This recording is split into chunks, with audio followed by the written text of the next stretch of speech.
Today's proceedings.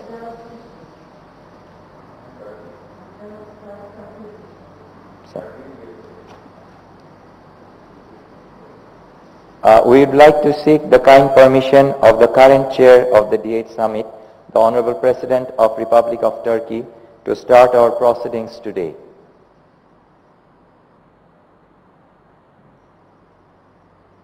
So with his kind permission, we are starting the proceedings today.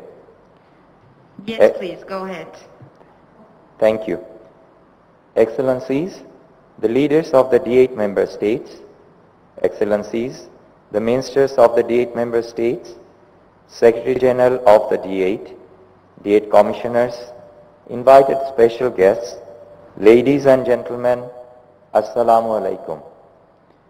As we have joined today from different time zones, touching 3 continents, let me bid you all good morning, good afternoon, and good evening.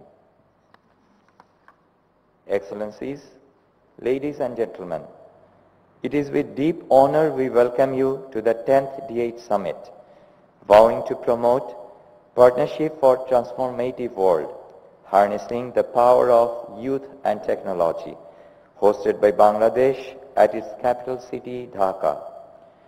Though virtually, nonetheless, it is no less privileged to have the presence of the topmost leaders of the D8 countries in one platform at the same time. At the very outset, we'd like to take a family photo of the D8 leaders along with the Secretary General. I would humbly request the Honorable D8 leaders and the Secretary General to kindly take off their masks for a few moments just to enable us to take a photo from the screen.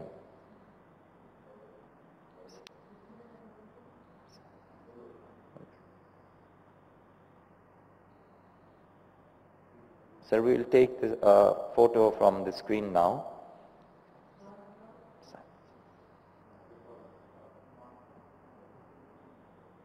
Sir, master.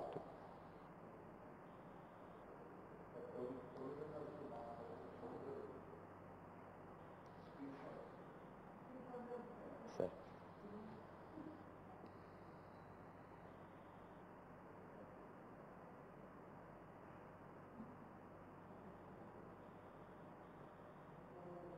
Thank you, Excellencies. Thank you for the Photoshop. With the permission of the incumbent and the upcoming summit chairs, we would like to start today's proceedings with recitation from the Holy Quran. السلام عليكم ورحمة الله وبركاته. أعوذ بالله من الشيطان الرجيم. بسم الله الرحمن الرحيم.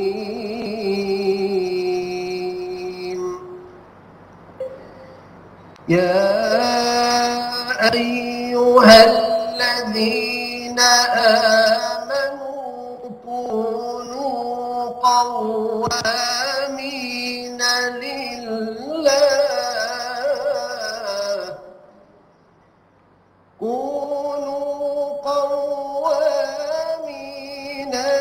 لله شهداء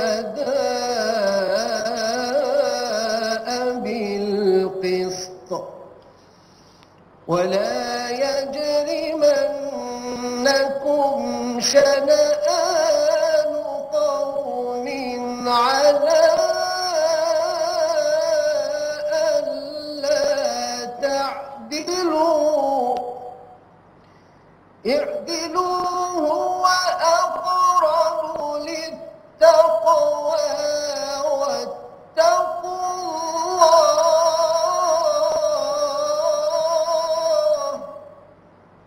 إن الله خبير بما تعملون صدق الله العظيم.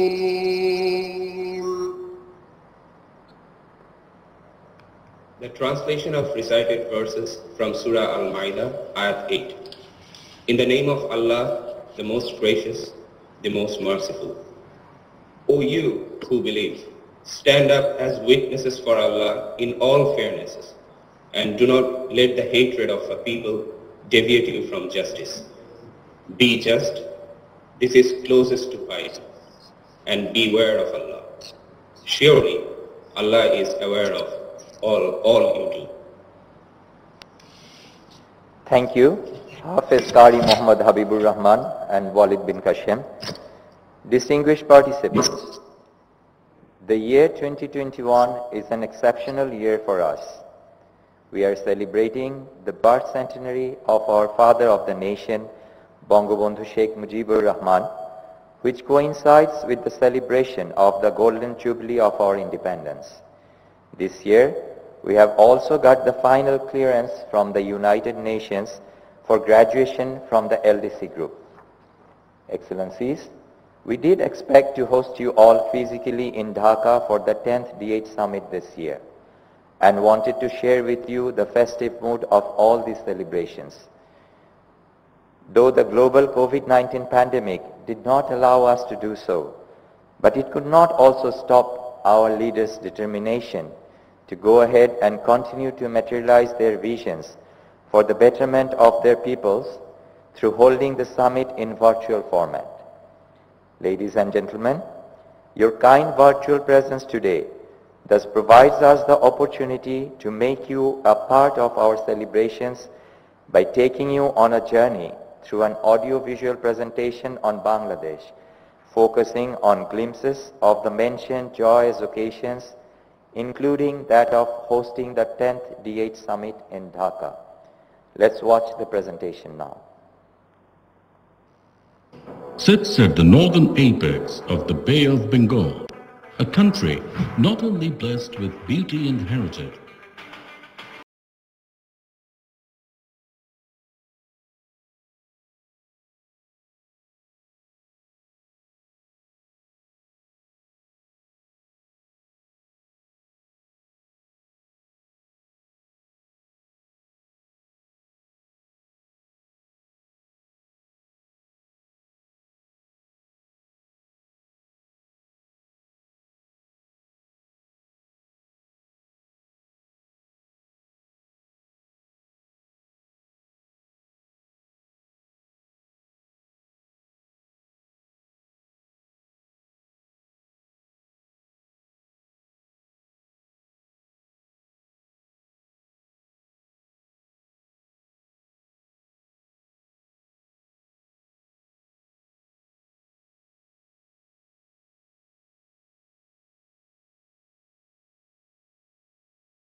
Honorable Prime Minister Sheikh Hasina, Bangladesh has received the final recommendation to graduate from the least developed country by the Committee for Development Policy of the United Nations.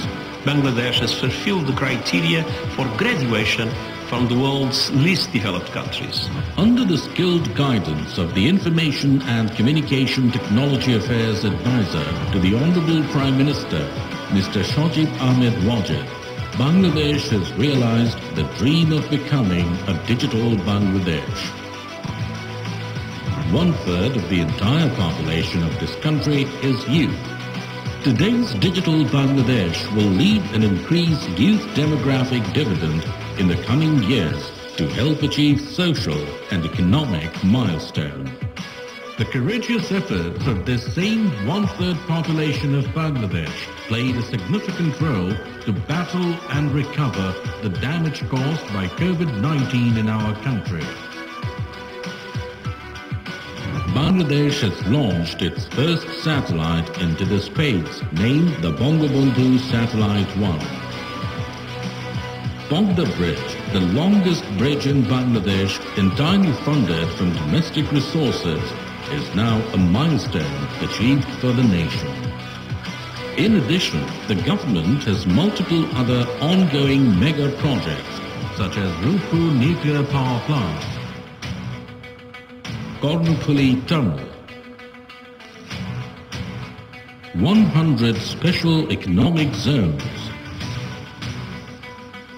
Dhaka Metro Rail, and many more. Bangladesh has now become a connecting hub for the Southeast and South Asian region, and soon it will expand more. Celebration of this remarkable year is further enhanced as it hosts the 10th D-8 Summit 2021 Dhaka. The D-8 Organization for Economic Cooperation, also known as Developing 8, is an organization for development cooperation between Bangladesh, Egypt, Indonesia, Iran, Malaysia, Nigeria, Pakistan, and Turkey as member states. D-8 Summit is held in different cities of the member countries. This year, Dhaka has the honor of hosting this summit with a series of events to take place over 4 consecutive days. As we join together in this 10th D-8 Summit, we welcome you all to celebrate this special occasion together and prosper ahead to cooperative development and stronger friendship. Thank you, Excellencies, for being with us and watching the presentation. May I now have the honor to request His Excellency Recep Tayyip Erdogan, President of the Republic of Turkey, to deliver his opening remarks as the incumbent chair of the D8. After his deliberations, he would hand over the chairmanship to Honorable Prime Minister of Bangladesh, Her Excellency Sheikh Hasina, as the chair of the 10th D8 Summit. The floor is yours, Excellency.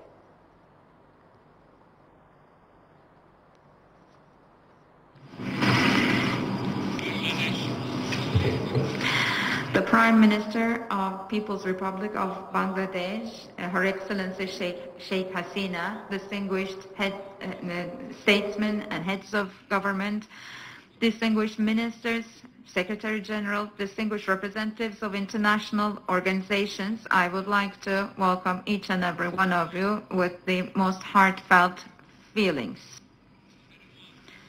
And I would like to send my best wishes to my brothers and sisters all around the world through you.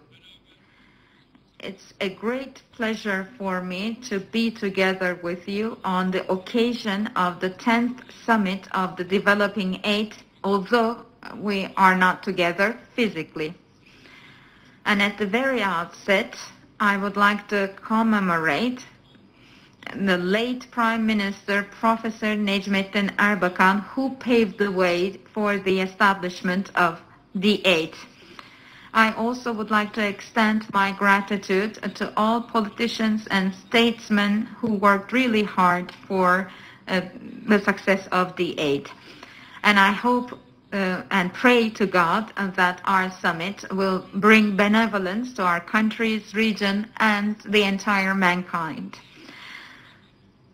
With this summit, we are handing over the presidency, which we have been undertaking for 4 years, to the brotherly and friendly country, Bangladesh. Her Excellency Sheikh Hasina, the Prime Minister of Bangladesh, I would like to extend and wish success to you. And I also would like to congratulate the friendly and brotherly country Bangladesh on its 50th anniversary of independence. The organization's secretariat is in Istanbul, and our organization is represented on 3 different continents. And our organization has gotten stronger during the quarter of a century since its establishment.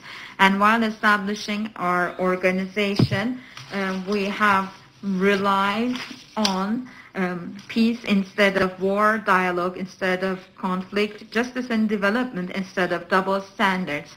And our motto has been to make sure that equality prevails over superiority, sharing prevails over exploitation, and human rights, democracy, and freedom prevailing over oppression and domination.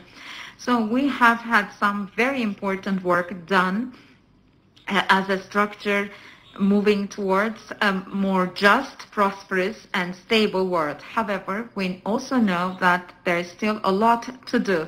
And inshallah, God willing, we will cooperate and collaborate, and we will fight for instilling peace and prosperity in the world. My dear brothers and sisters, we are facing a global challenge because of the coronavirus pandemic in the last year. This pandemic cost almost 3 million lives in 192 countries so far, and this pandemic actually has revealed so many wrongs in the world. We have clearly seen that material richness is not enough to have social justice and welfare, and we have experienced this rather in a painful way.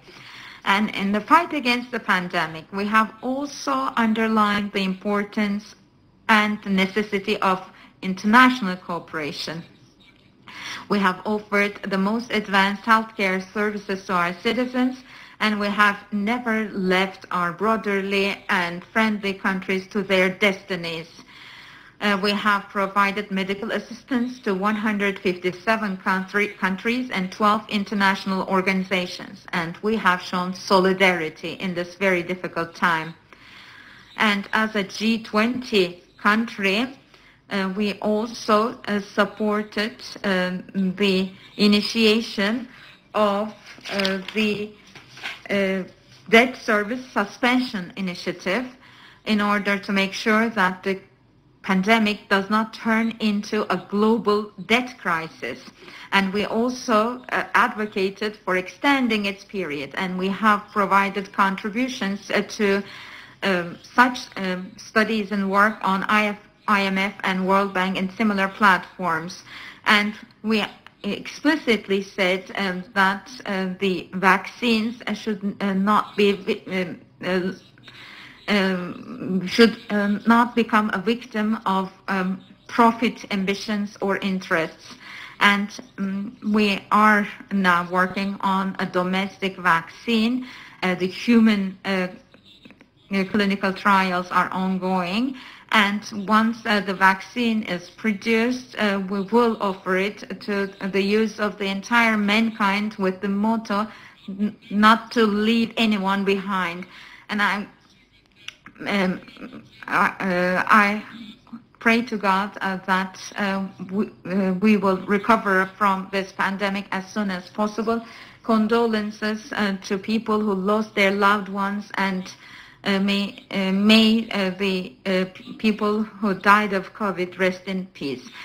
Dear brothers and sisters, during our presidency, in line with our priorities, we've tried to strengthen our organization as well as regional cooperation.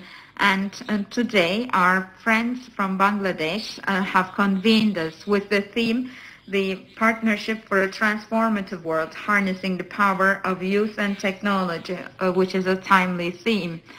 The D8 has a population of more than 1.1 billion, and most of them are young people.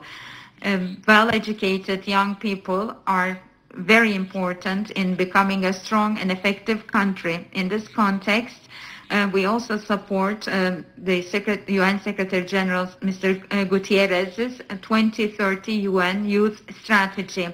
And we are working hard to lead the work towards these goals. And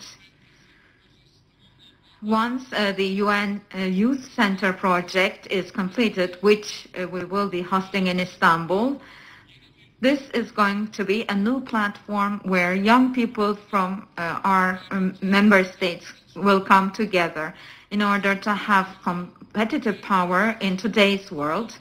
High technology and innovation are key areas.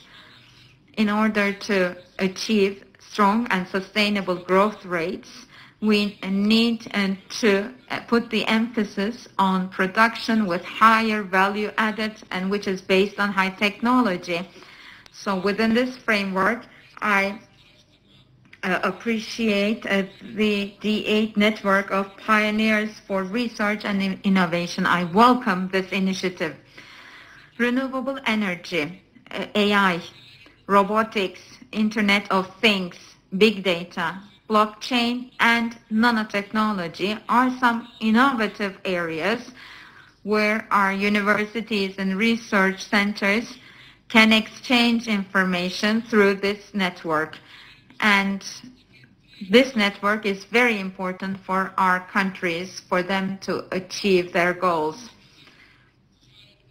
And we can tap on our collaboration potential in many areas, such as trade, investment, rural development, agriculture, tourism, energy, transportation, healthcare, and defense. The intra-trade volume has increased more than 7-fold up to date, and this is important. However, this is not adequate.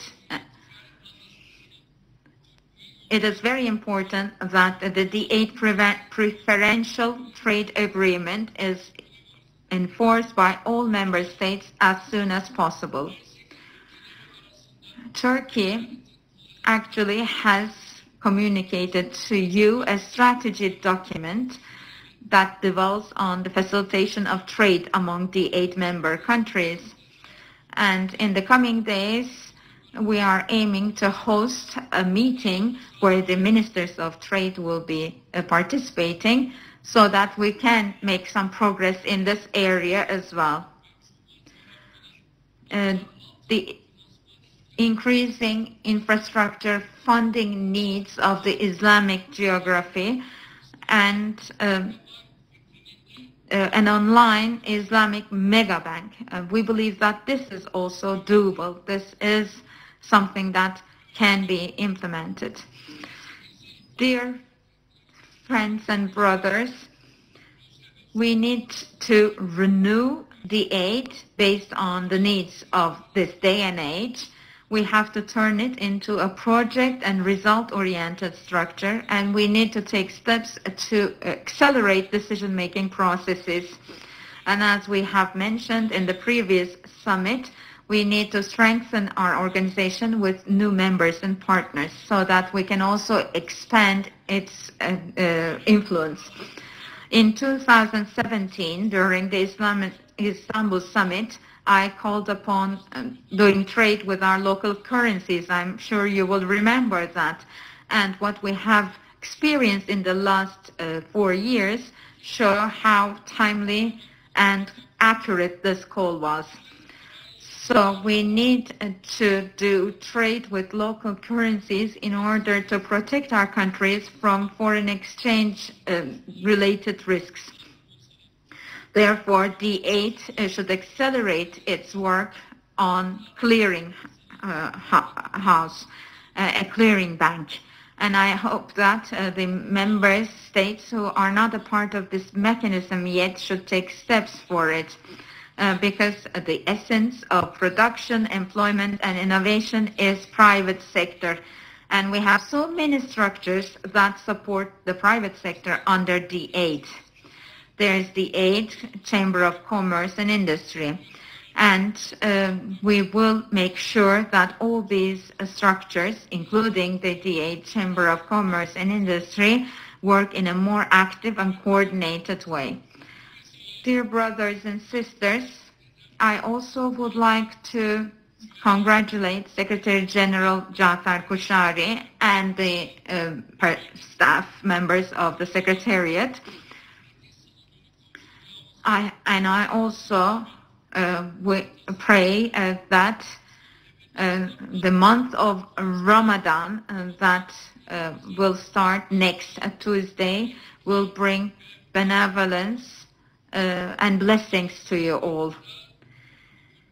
It is important to experience this holy month in line with its meaning, its spirit, and the values that it represents. So we do not only worship during the month of Ramadan, but we should also remember our brotherhood, sisterhood once again. And we also need to provide support and assistance to Palestinian refugees, refugees from Arakan, Yemen, and Syria who are suffering from persecution, starvation, and poverty on top of COVID-19 pandemic. We should not forget that the stronger our brotherhood is, the stronger and meaningful our religion is.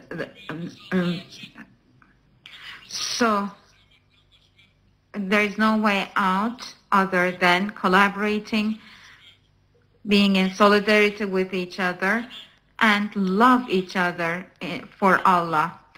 There was a hospital that caught fire in Bangladesh, and many houses were caught on fire as well. And I would like to extend my best wishes for the people of Bangladesh. The field hospital was set up. The houses will be completed as soon as possible as well. And may God help us all. And with these words, I would like to give the floor to Prime Minister Sheikh Hasina. And I also would like to emphasize that we will support your presidency in the best way possible. Thank you very much for hosting this summit. Stay healthy and safe.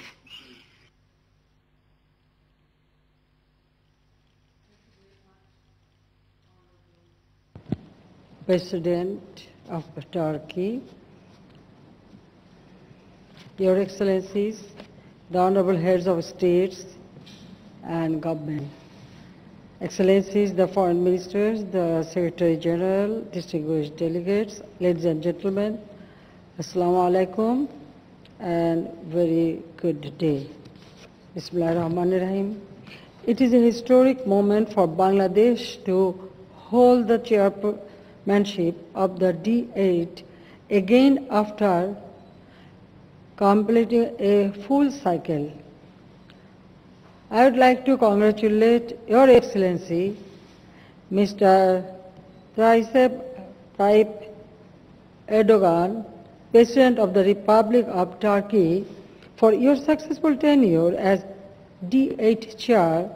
I also thank the Secretary General of D8 for his contributions.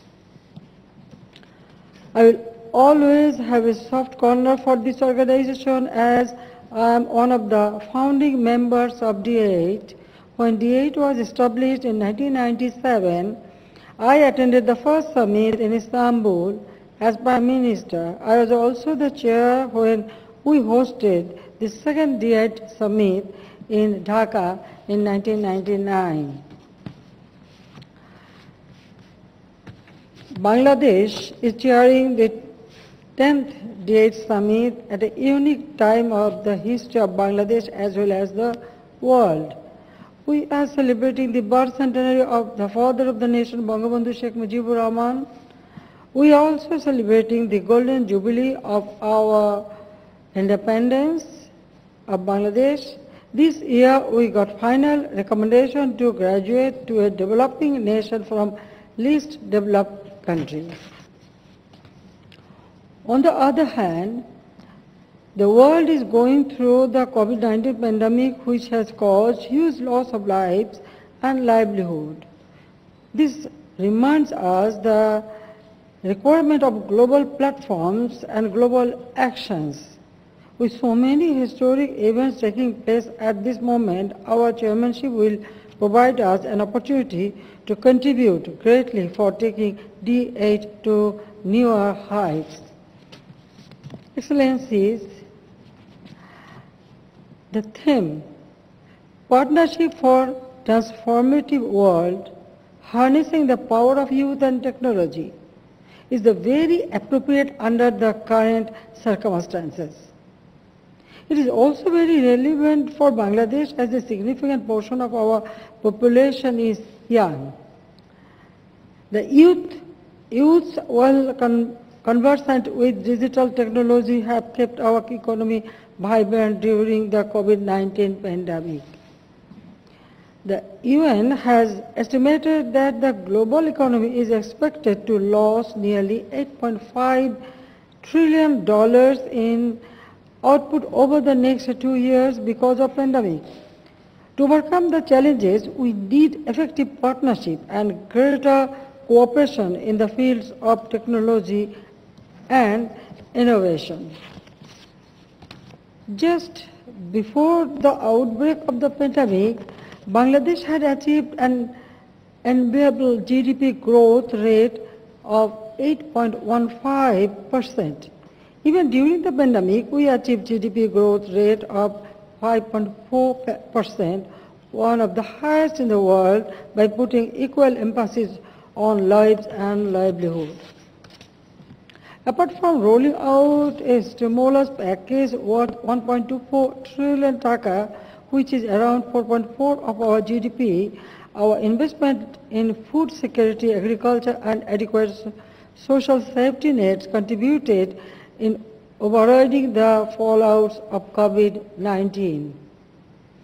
We are also providing various social protection support to more than 9.5 million people. We have taken an initiative to provide house to country's every homeless person, marking the birth centenary of the Bangabandhu Sheikh Mujibur Rahman. Women's empowerment and their equal involvement in all levels is also an important factor of our economic stability. Bangladesh is one of the top ready-made garments exporters in the world. More than 85% of the workers in this sector are women. They are significantly contributing to the society and the economy. The percentage of enrollment in schools is higher for girls than boys. Women are active in all professions as well as in politics. They are also serving in the UN peacekeeping missions abroad. Excellencies, Bangladesh places utmost importance to education at all levels. We are providing free education up to secondary level. Bangladesh has become a popular destination for foreign students who want to pursue higher studies. In this regard, I believe that the Siaco University Network will provide a good platform for new and trendier subjects, including the 4IR, and also a stable online education platform for our students. Bangladesh has achieved phenomenal socio-economic growth even after the increasing frequency of natural disasters. Last year, in addition to COVID-19 pandemic, Bangladesh had to bear the brunt of cyclone Amphan and prolonged flood in large parts of the country. It is estimated that close to 1% of our GDP is lost due to climate change, which is likely to increase in the coming decades if the current phenomenon is not reversed. This calls for an urgent and meaningful cooperation among us for adaptation and mitigation measures. For effective and sustainable development in D8, it is now imperative that we cooperate and assist each other in climate change issues. As the chair of the Climate Vulnerable Forum, CVF, we will be happy to work with the D8 member states on the issue of implementation of Paris Agreement. Excellencies, another urgent issue that is causing severe impact on our environment, society and the economy is the Rohingya crisis. Bangladesh gave shelter to 1.1 million Rohingyas of Myanmar on humanitarian ground. We have insisted from the beginning that the Rohingyas have to go back to the Rakhine state in Myanmar in a safe, dignified, voluntary and sustainable manner. Unfortunately, it has been more than 3 years after their influx into Bangladesh and the repatriation process is yet to be started. We are also concerned that if the crisis is not resolved, this may create security concern in the region and beyond. We are grateful to the D8 member states for their support. I would like to urge you to put pressure on Myanmar for taking back the Rohingyas. Excellency, I would like to briefly touch upon one very important issue for D8, the power and potential of the youths who have made breakthrough in business ideas, models, innovations and technologies. The youth of our countries can be encouraged to come together through the business initiatives at private and even government to private level. The D8 Business Forum, together with the first D8 Youth Summit, has created this rare opportunity. Bangladesh has emphasized on the use of transformative technology for the last 1 decade, turning our country into a digital Bangladesh with more than 600,000 IT professionals, 28 high-tech parks and technology-friendly initiatives. Bangladesh is moving forward optimally using the power of youth and technology. Excellencies, another key area of cooperation where we need to give focus is trade. D8 Secretariat can provide information of potentials within the group and explore scope for trade and investment cooperation agreements. Such information could help increase trade and investment dialogue and more trade and investment among the member states. Trade is ultimately driven by the private sector. It is important to facilitate the travel of business people, for which Bangladesh has joined 6 D8 members in ratifying simplification of visa procedures for the businessmen of the D8 member states. Excellencies, before concluding, let me highlight few points for our cooperation. Number 1, harnessing the power of our youth through skill development. Number 2, utilizing the full potential of ICT. Number 3, creating necessary legal, institutional, and infrastructural framework. And 4, improving connectivity to facilitate trade and investment. The D-8, which was established 24 years ago, is now poised to deliver its goal of economic development through creating synergized Dhaka Declaration and decennial roadmap that would be adopted today would provide us with the necessary impetus for harnessing our combined potentials and realizing our shared goal of a prosperous future.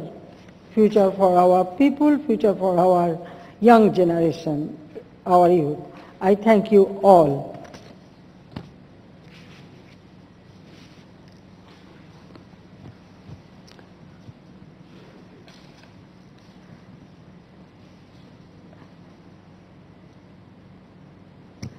Excellency, now I am presenting the draft agenda of the summit for consideration and adaptation.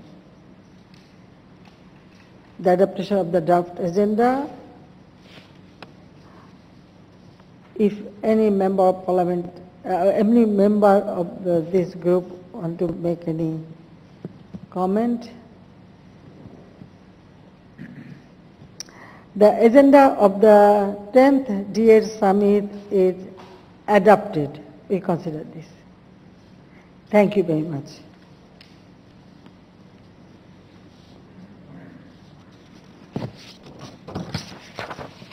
Excellency, now let us move to item number 3 of the agenda. I would like to request the Secretary General to present the progress report of activities since the 9th D-8 summit.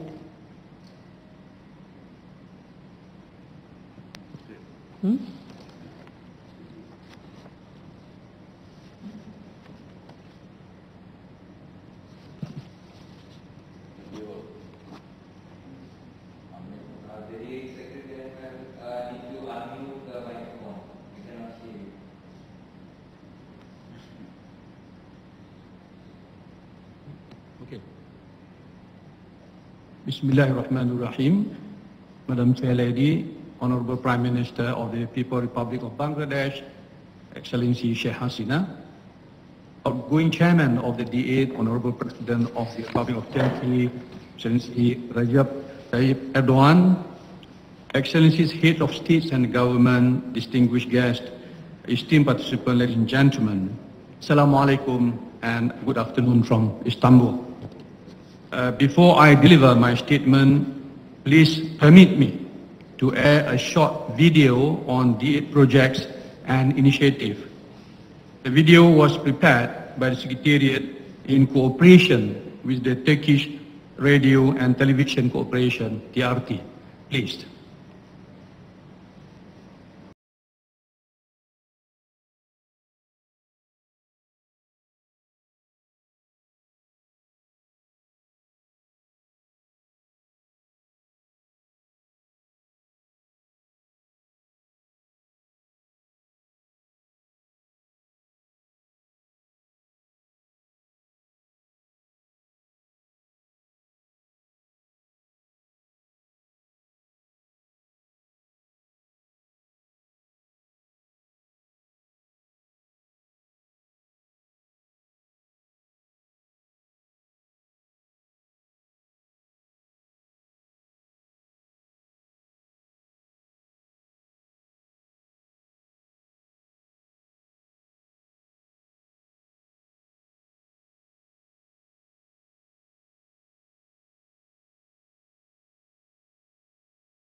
Organisation established D8 designated airports in order to promote people-to-people and business-to-business contacts, as well as tourism facilitation mechanism among all member states.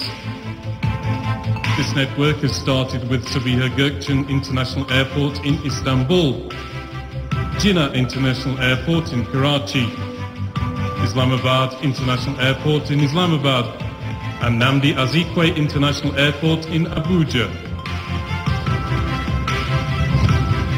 The D8 Creative Economy and Financial Center, which focuses on Islamic finance and Islamic banking tools, is in the process of establishment in Kuala Lumpur, Malaysia, for implementing a comprehensive economic ecosystem program among the 8 member countries in order to achieve creative, innovative and trustworthy sphere of life.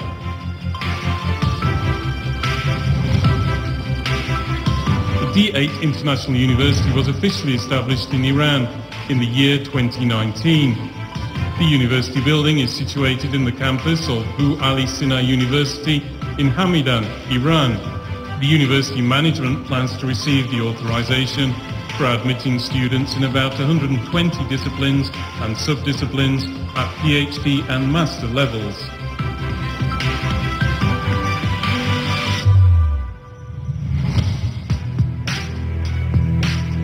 The D8 Technology Transfer and Exchange Network is an informative and transaction-enabled network set up among the 8 developing countries.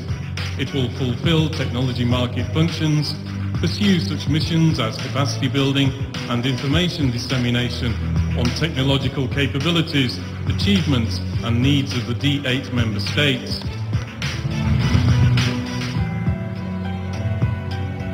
The D8 Chambers of Commerce and Industry is the platform of gathering of the Chambers of Commerce and Industry of the D8 member states and aims to support cooperation among the business sector in the D8 countries through diversifying commercial products to exchange among themselves in order to achieve economic and social development and promote investment opportunities.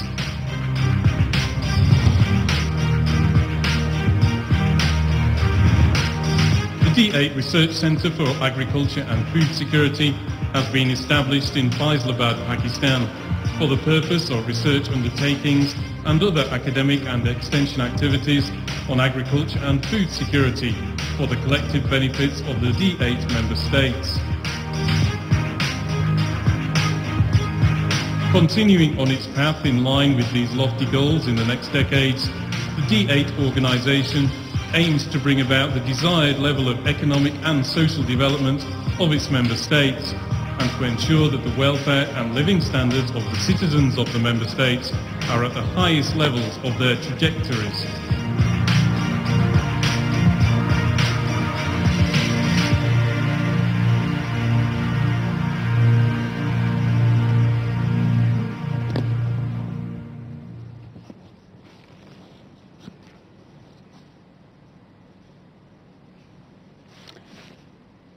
Allow me to continue, Madam Sure. Lady.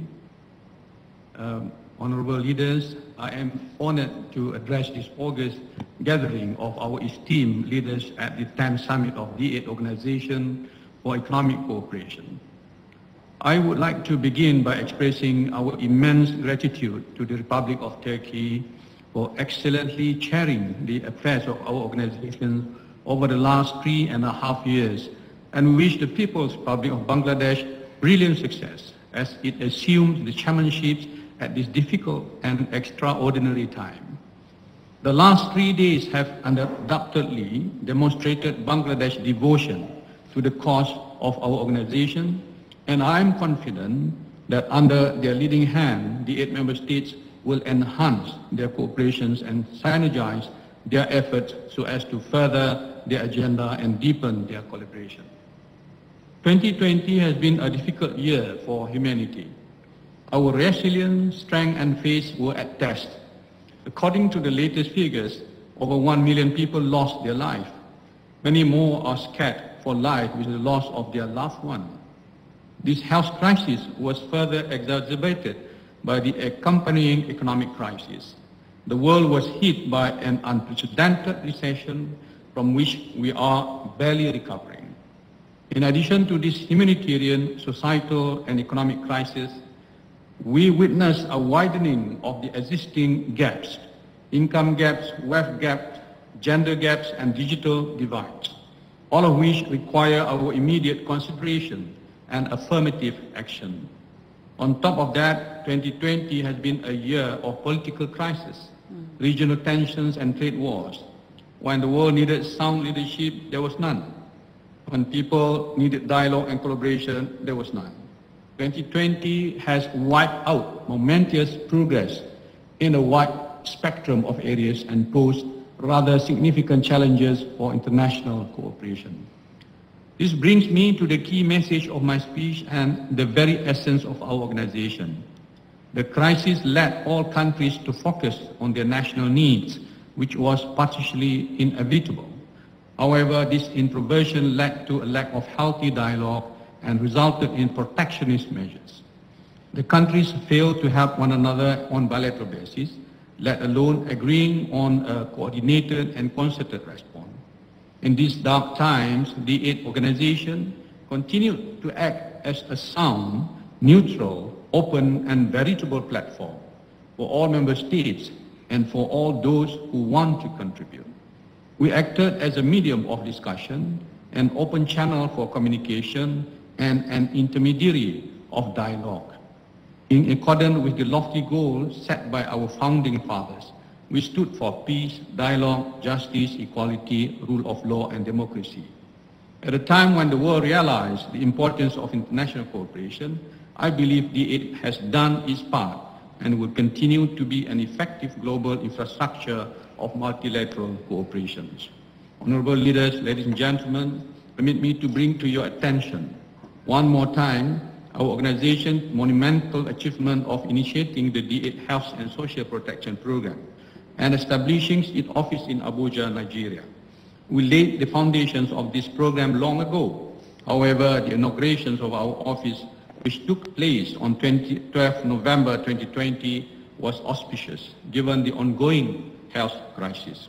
The D-8 HSP, under the able leadership of Dr. Ado J. Muhammad, is aimed at strategically promoting the solidarity for effective pandemic response, as well as addressing the social impact of COVID-19, making special reference to Sustainable Development Goals of health for all, no poverty, and zero hunger. The program team will identify opportunities for joint action, implementation, learning, and collaboration across 7 areas of focus, namely health essential services and support system, health workforce, governance and quality of care, shaping markets and enhancing trade in health, non-communicable diseases, social protection, innovative and sustainable financing, and data for performance tracking and impact. Through this all-encompassing program, we will be able to address some of the most crucial needs of our member states.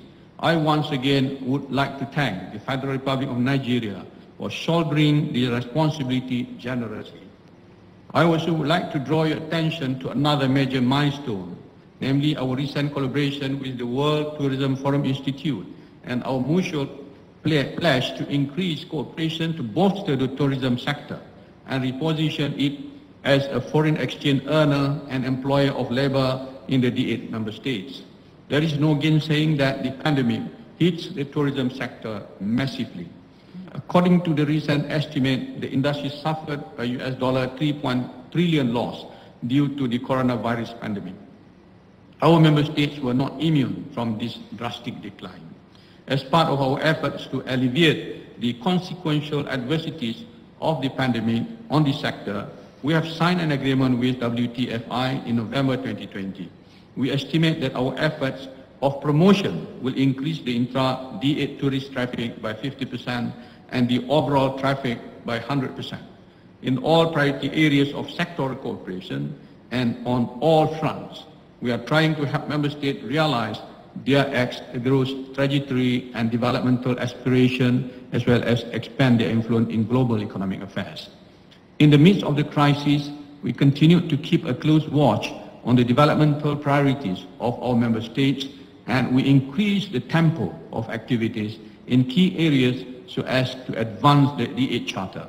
We held the D-8 United Nations Conference on Trade and Development, UNCTAD, and Institute of Malaysian International Studies, ICMAS, virtual meeting to review the impact of COVID-19 pandemic on foreign direct investment of the D8 member states. With the aid of a comprehensive report prepared by UNCTAD, we addressed some of the biggest challenges, including the halt in trade and investment flows. We also reaffirmed our commitment to renew the existing stock of bilateral investment treaties of our member states, in view of the fact that D8 members, along with countries of the Global South, suffer from uneven investment treaties that were signed as early as in 1970s, 1980s, and 1990s. They still bear the consequences of this investment instrument. With the cooperation of UNCTAD, we managed to establish a very productive forum for the member states to exchange their expertise and stand for one another for more equitable investment terms and improved business climate. Honorable leaders, ladies and gentlemen, I tried to summarize some of the most recent initiatives that we have launched specifically to address the adversities of the pandemic. However, the milestones we have achieved since the last summit in 2017 are numerous. To make best use of our member states' creative and innovative potential, we have initiated the D8 Project Support Fund. We work on the modalities of the fund and made an open call to all our member states to avail themselves of this opportunity. We signed a memorandum of understanding with the Islamic Development Bank, a scheme that has granted us access to one of the world's leading financial resources.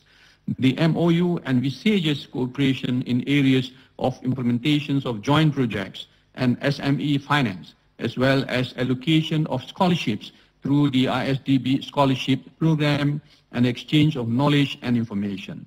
We inaugurated the D8 International University in Hamadan, Iran, and launched the D8 Network of Pioneers for Research and Innovation program. We have also commissioned the D8 Research Center on Agriculture and Food Security in Faisalabad, Pakistan. We work relentlessly for the establishment of the D8 Clearinghouse. We have also been working on the D8 payment card system in order to facilitate trade and remittances by our national using our local currencies. The D8 Creative Economy and Financial Center is also in the pipeline. We are also working on establishing the D8 Special Zone in all member states. We have also established a network of D8 designated airports across our member states in order to facilitate movement and promote tourism and business travel. Just very recently, we signed a memorandum of understanding with the Economic Community of West African States, ECOWAS, a deal that gives us a broader geographical reach and a renewed dynamism. In all 6 priority areas plus health, we held several talks and bilateral meetings with our counterparts connected with international and regional organizations as part of our outreach efforts and tried to be an open platform for all our member states.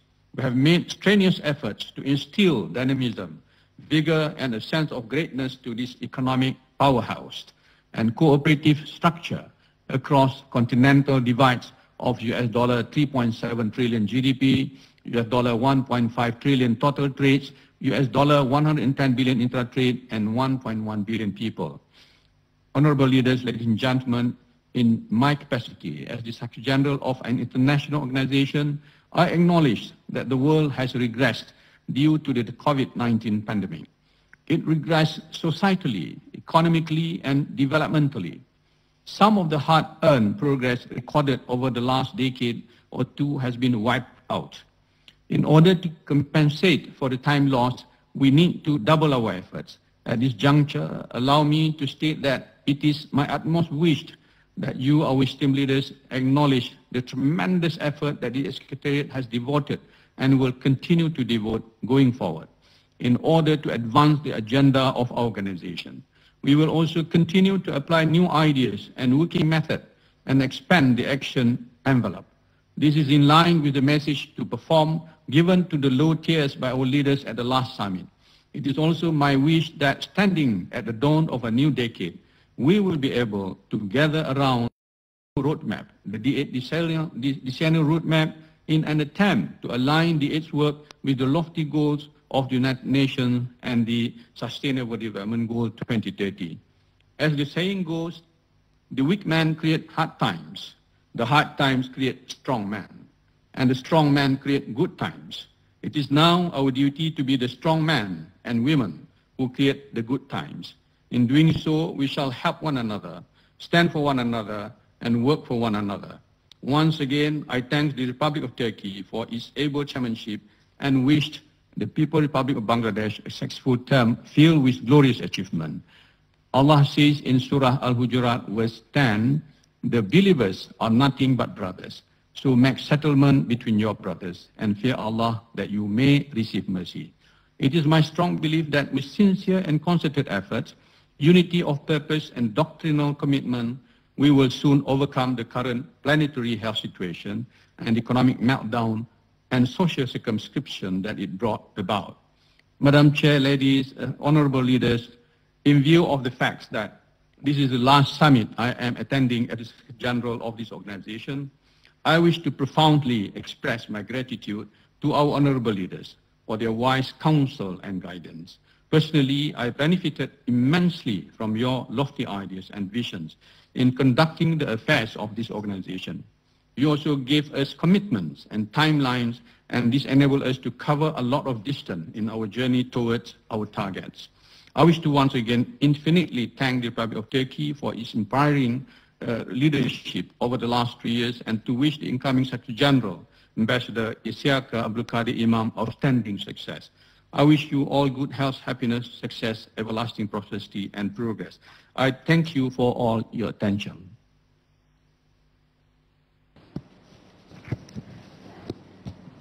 Thank you very much, Mr. Secretary General, for your wonderful reports and very informative. Now I open the floor for comments on the reports of the D-8 activities. Excellencies, any of you want to make any comment, you can, or we can continue.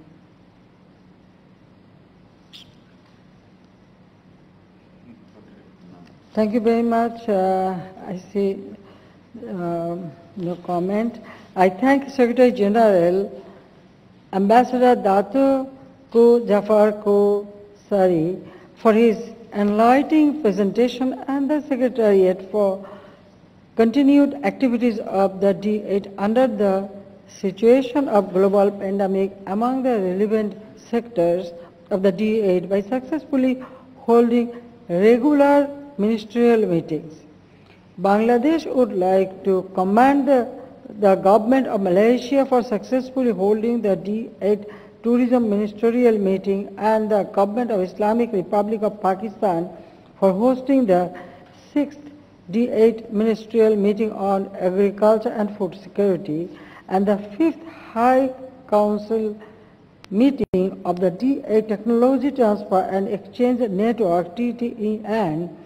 Boosting trade and investment in the agriculture sector is very important, and associated activities will further strengthen it. I thank both the Secretariat and the government of the Republic of Turkey for hosting the 6th meeting of the Supervisory Committee of the D-8 PTA. This meeting duly highlighted the significance of the full implementation of the D-8 PTA in order to reach the target of inter-D-8 trade set by the leaders.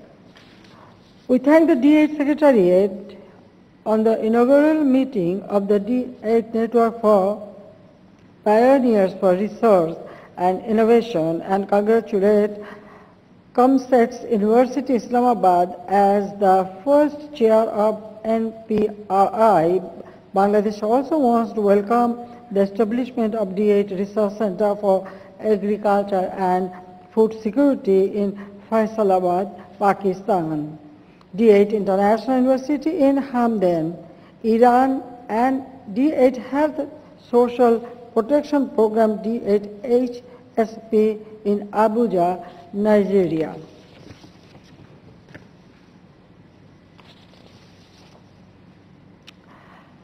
The pledge of the member states to identify profitable opportunities for partnerships between the D8 and other potential partners is praiseworthy.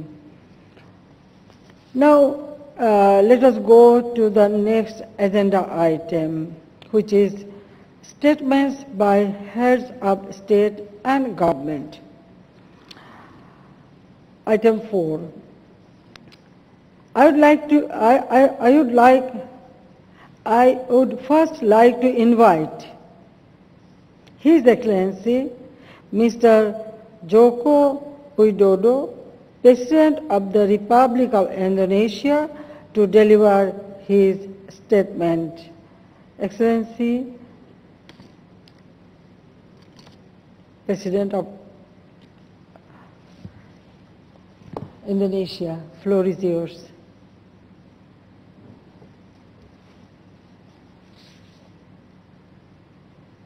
Thank you, Your Excellency Prime Minister of Bangladesh, Sheikh Hasina. Assalamualaikum warahmatullahi wabarakatuh.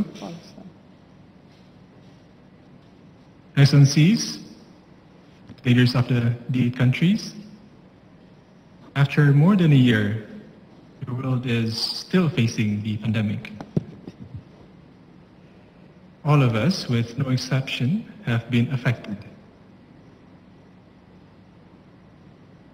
However, I see that the global crisis due to the pandemic can be a stepping stone for us to move forward.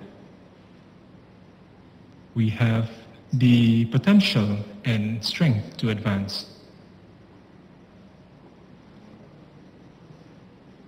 With a total population of 1.1 billion and an economic potential of nearly $4 trillion US, D8 must be a vital part for the world to exit the pandemic, for the world to recover. Allow me to explain 3 areas for D8 to contribute. First, D8 must continue to promote equitable access to vaccines. Vaccine availability and affordability is key to exit the pandemic. However, we witness an increase in vaccine nationalism, and we must reject this. We must support vaccine multilateralism. In times of pandemic, COVID-19 vaccines are a global public good. The world must come together to produce and distribute vaccines for all. This means that the world must be able to multiply production capacity. There must be no restrictions on vaccine production and distribution.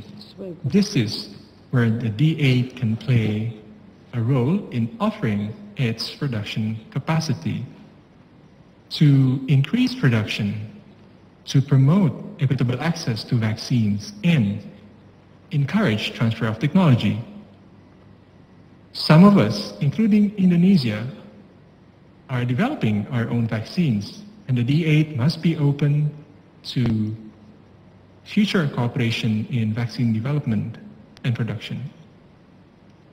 Second, D8 must contribute to global economic recovery with a potential intra-regional trade of more than $1.5 billion US. D8 can play a significant role in global economic recovery. Intra-regional trade facilitation within D8 must be encouraged. Barriers to trade must be reduced. Intensifying intra-regional trade between D8 members is key. And this will become an engine of economic growth. Third, D8 must develop digital technology, digitalization, artificial intelligence, computing power, big data, and data analytics. have led to new breakthroughs. This is the economy of the future, and D8 must make use of such technology for the welfare of the people. D8 has great potentials. The democratic advantage of D8 youth stands at around 333 million people, or approximately 27.3% of the population, and this is much higher than the number of youths in countries in G7, which was at around 135 million, or around 17.3% of their total population. Investing in youth means investing for the future. Therefore, we must continue to foster innovation. Startup industry must be supported, and we must harness the benefit that we have as Muslim majority countries. The startup industries based on Sharia must be developed. Excellencies, this year, we are entering our 24th year. There is no other option for us, the D8 countries, other than working together, and I believe that the D8 will move forward and prosper as one, together. Thank you, Your Excellency. Wassalamualaikum warahmatullahi wabarakatuh.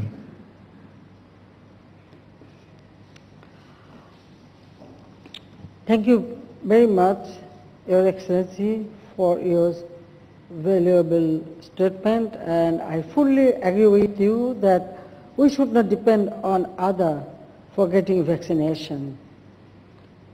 Our country, our people, they need vaccination, and I really support your idea that we can produce vaccination. Then why there should be any restriction? The testing facilities, availability of the seeds or the raw materials or industry, we can manage that. I think we should work on it together. Thank you. Thank you very much. Now, may I invite His Excellency, Mr.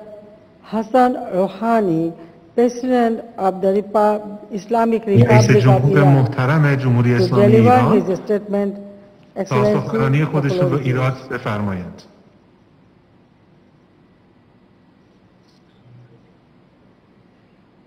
in the name of God, the most compassionate, the most merciful.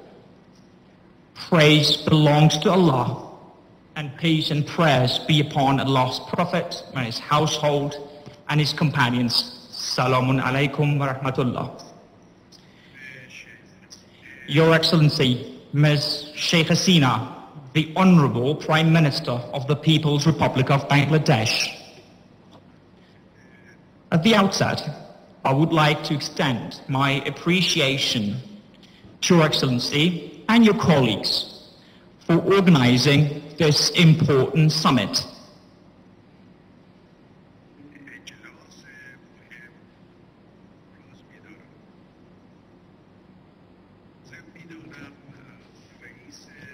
I would like to thank the outgoing chairman of the last D8 summit, my dear brother, Mr. Erdogan, and the Republic of Turkey for the effective chairmanship of the D8 organization.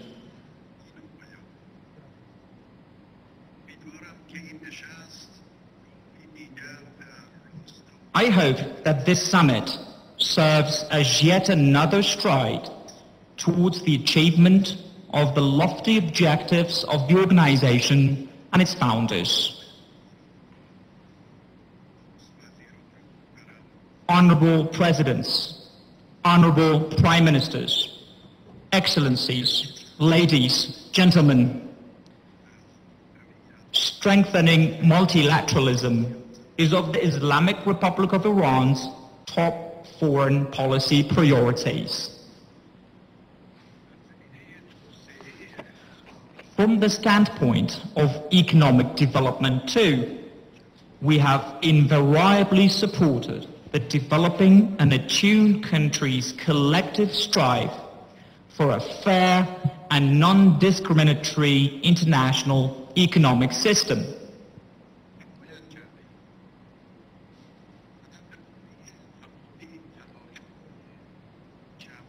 The ultimate goal of all these collective and legitimate efforts by developing countries is to attain economic growth, balanced development, public welfare and prosperity, and to preserve national values and cultures, and secure a decent status in international relations.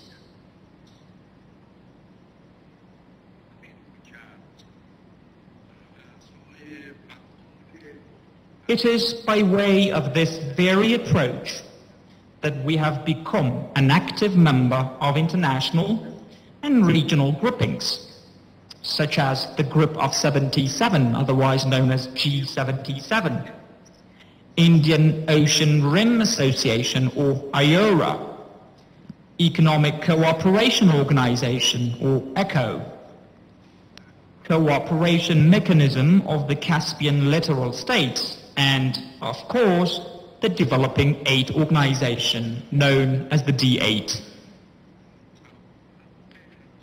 From the vantage point of convergence and business interaction, we are laying the foundation of free regional trade with neighboring countries.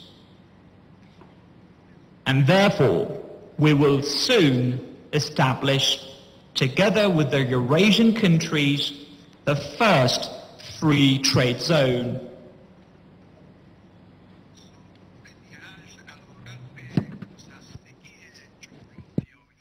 Notwithstanding its geographical dispersion, the D-8 organization enjoys tremendous capacities and bounties of, inter alia, human and natural resources, energy reserves, complementary economies, and avid private sectors.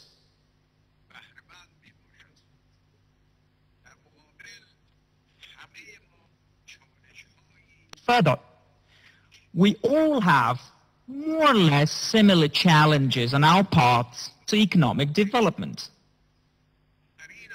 The last of these challenges is COVID-19 pandemic, which has upset the country's entire constellation of economic and developmental calculations and designs, projecting before the global community a form of uncertainty in their future prospects.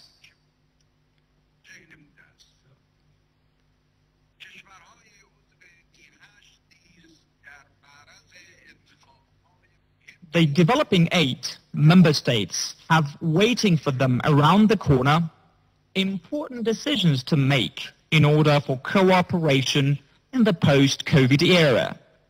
Looked through this glass, the present summit may align member states and the Secretariat on a clear path forward.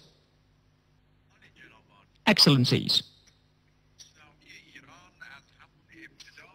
ever since the dawn of the D-8, the Islamic Republic of Iran has endeavored to play its part in the accomplishment of the lofty objectives of the organization.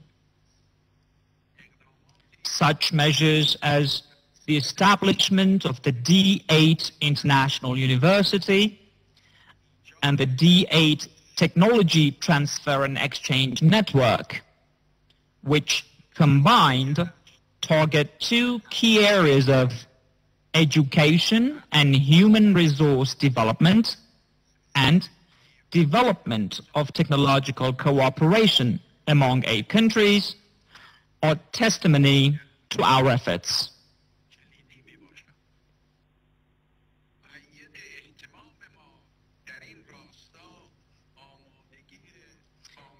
We are fully prepared to participate in the operationalization of D-8 agreements in such areas as information technology, IT, trade facilitation, investment, agriculture, petrochemicals,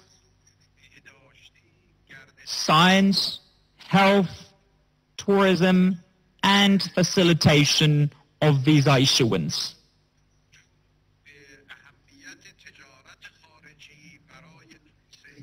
Given the importance of foreign trade for national development and public welfare of the great people of D8 member states, I would like to stress that the current trade volume among the 8 countries is a far cry from the actual trade potentials of the D8.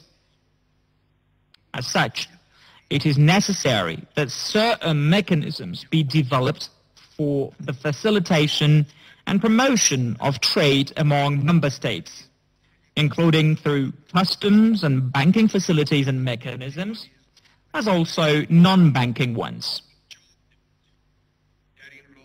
In this context, such proposed initiatives as establishment of a D8 Chamber of Barter and Trade and D8 credit cards may be helpful.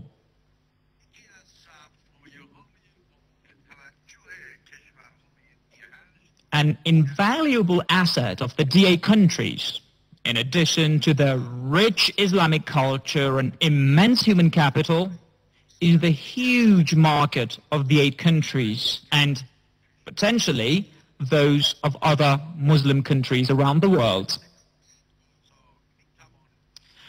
By relying on such a market, it is possible to jointly invest in areas that demand large-scale investment and market.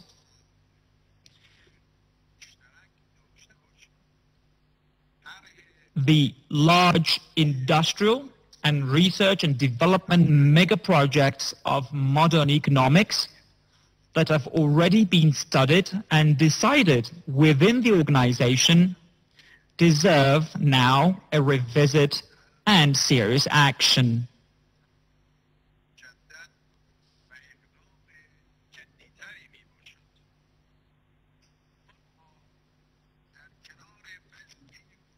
Ladies, gentlemen, further to the disaster of COVID-19, unilateralism, economic terrorism, and the way they have been addressed are amongst the issues that have stained the features of the international community. Actions like these not only illegally and illegitimately target sovereign governments and independent nations, but are also a serious threat to the achievements of the international community. More to this, the world of Islam has fallen quarry to organized Islamophobia. This organized Islamophobia has not only targeted the sublime values of Islam, but it has also brought with it wider adverse economic and developmental consequences for Muslim countries.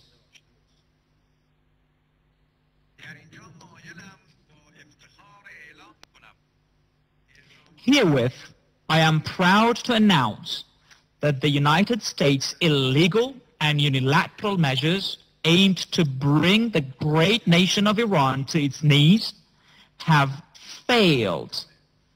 And despite the strong headwind of colossal economic pressure, by relying on our own willpower and domestic might, we have managed to do great feats and make significant breakthroughs in various areas, including the fight against COVID-19 pandemic and its impacts and consequences.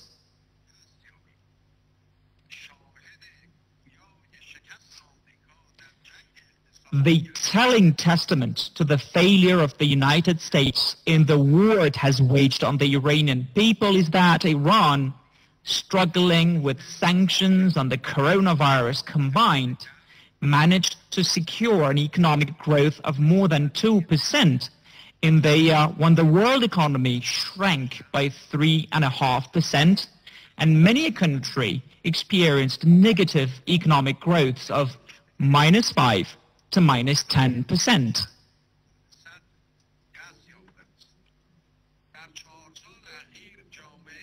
In the past 4 years, the international community has witnessed as the U.S. economic warfare against Iran has intensified.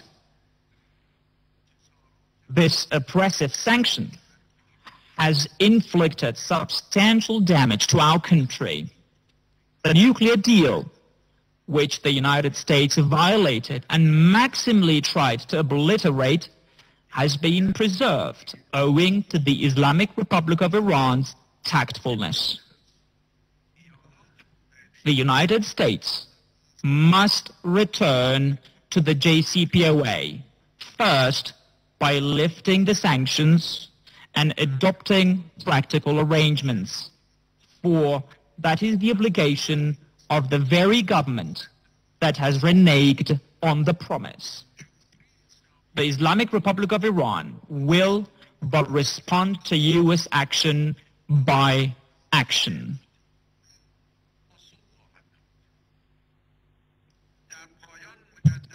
In conclusion, I would like to reaffirm the will of the Islamic Republic of Iran and the country's public and private sectors to deepen cooperation within the framework of the D-8. With this, I wish to thank Your Excellency and your colleagues for organizing this summit. Thank you for your attention. Wassalamu alaikum wa rahmatullahi wa barakatuh. Alaikum assalam. Thank you very much, Your Excellency, for your inspiring statement. I hope that all Muslim Ummah should be united for their betterment, for their economic emancipation. Thank you. Now I invite His Excellency Tan Sri Muhyiddin Yassin, Prime Minister of Malaysia, to deliver his statement. Prime Minister, thank you very much. The Honorable Sheikh Hasina, who was it, Prime Minister of the People's Republic of Bangladesh, Chair of the D-8 Summit, Honorable Heads of States and Heads of Government of the 8 Member States, His Excellency Dr. Kru Jafar, Tengku Syari, Secretary General of the 8, Excellencies, Assalamu alaikum wa rahmatullahi wa barakatuh. Alhamdulillah, praise be to Allah that we can all virtually gather here today for the Developing 8 or D-8 Summit. At the outset, I would like to extend my sincere gratitude to the Honorable Sheikh Hasina Wazir for hosting this virtual summit. I'm confident that the D-8 will continue to prosper and progress under Bangladesh's stewardship. I would also like to take this opportunity to express my profound appreciations and compliment to the Republic of Turkey for its leadership in the organization from 2017 to 2021. My sincere thanks to the D-8 Secretariat and the Secretary General of D-8 for the excellent arrangement and commendable works in administering the organization. Excellencies, it has been a little over 1 year when the COVID-19 was characterized as a pandemic. And since then, many people have lost their lives. Daily livelihood and businesses were disrupted, and the economy was brought to a halt. Although the vaccination rollout program is ongoing for some countries, there are still others waiting for vaccines' arrival. Thus, there is an urgent need for all of us to work together to accelerate the development and production of vaccines and assure equitable and affordable access to vaccines for all. The theme for this year's D-8 Summit, Partnership for a Transformative World, Harnessing the Power of Youth and Technology, is indeed fitting. Tremendous potential of youth combined with technology can create new opportunities subsequently contribute towards economic recovery. With a dynamic youth population of 550 million, I'm confident that the D8 member states would revitalize its economies by empowering youth with digital skills and harnessing digital businesses and entrepreneurship. Excellencies, the COVID-19 pandemic has highlighted a newfound sense of urgency to the digital inclusion agenda. While the crisis has enabled hundreds of millions to work, learn, and connect digitally, it is easy to see how it has also exacerbated the situation for far too many people in vulnerable situations around the world. Now, more than ever, connectivity should be at the core of all national and international priorities, from healthcare, education, government services, and beyond. Malaysia's government has recently announced a digital transformation roadmap. The action plan focuses on expanding and improving Malaysia's digital connectivity. National Digital Network, the Mandela Action Plan, amounted to USD 12.7 billion, will be the platform to achieve these aspirations by accelerating the country's digital connectivity through widespread deployment of mobile, fiber, and fixed wireless access, and paving the way for 5G. We believe it will push the adoptions of technology and digital transformation, and this is necessary for the country's economic trajectory. Malaysia believes that IoT is a rapidly developing industry that would boost member states' economy. We believe it will be the key driver in transforming the global economy post-pandemic. Currently, Malaysia is actively cultivating IoT-based industries like e-commerce, big data analytics, the AI, blockchain, and automation. Malaysia recognized that IR 4.0 based industry would accelerate the growth of our digital economy. Under the IR 4.0 technology-inspired initiative, my government has introduced Malaysia 5.0 to address digital accessibility, financial inclusion, productivity, and growth through the tools of Industry 4.0, such as fintech, blockchain, and artificial intelligence. We believe it will contribute to the digital economy and a more sustainable and circular economy. As a long-term strategy, my government is currently working closely with our colleges and universities. The aim is to help these colleges and universities to produce relevant and industry-ready graduates for the ICT industry, more relevant topics such as IoT and big data analytics into the syllabus. Excellencies, a few weeks back, the government launched a specifically designed program to empower Malaysia's youth directly affected by the pandemic. The New Gen Entrepreneur Online Boot Camp is a technology-based training business coaching program for youth entrepreneurs that I believe would benefit Malaysia's youth in the long term. And it is one of the initiatives under the government $4.8 billion post-pandemic recovery stimulus package.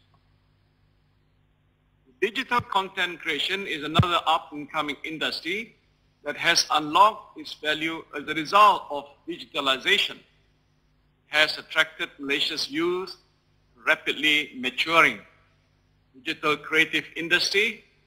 It includes animations, movies, and video games, is proving to be a significant growth driver for the nation. And we have the right mix of talent for the animations and creative content industry.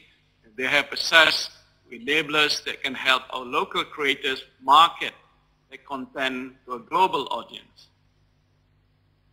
Excellencies, Malaysia, of course, is proud that our youth involvement in agriculture has been on the increase. shift in the mindset in our younger generations has assured them that agriculture holds a promising future. Smart farming is rapidly becoming the future of agriculture.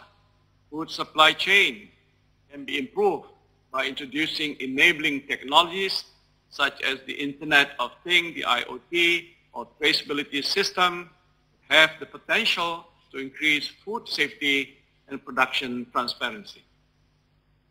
The pandemic has also changed the conventional way of learning. My government has introduced initiatives to soften the impact, including improving the digital platform infrastructure for online learning. It includes greater last-mile connectivity in schools across rural and remote areas through stronger fiber optic connectivity and providing 150,000 laptops together with a free limited data package for low-income students to ensure that their education is not disrupted. Excellencies, the pandemic has made us realize the need to achieve a more robust, viable, and effective healthcare system.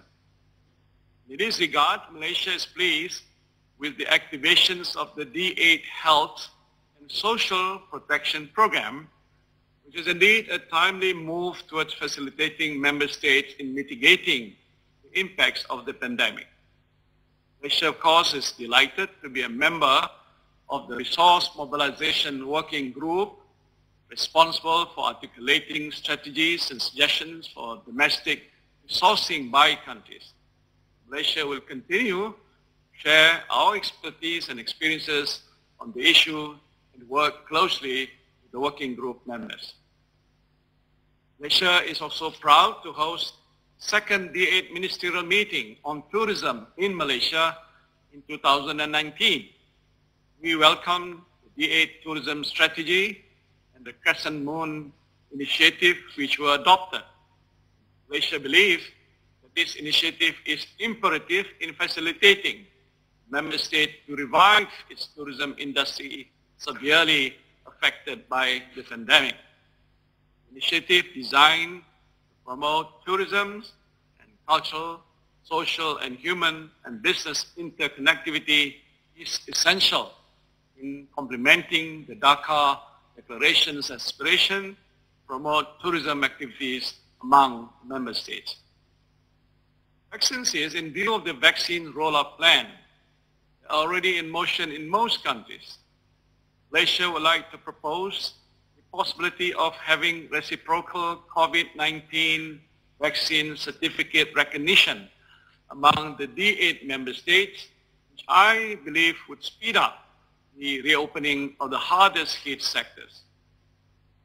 COVID-19 pandemic has had an impact on the life and livelihood of our people.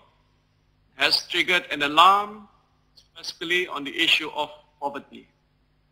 I take this opportunity to urge the D8 member states to work together to address this issue collectively. Malaysia's main focus, of course, under its poverty eradication strategy has been on income generating, expansion of education and training facilities, employment generation, and modernization of rural life, as well as improvement in the living conditions. Malaysia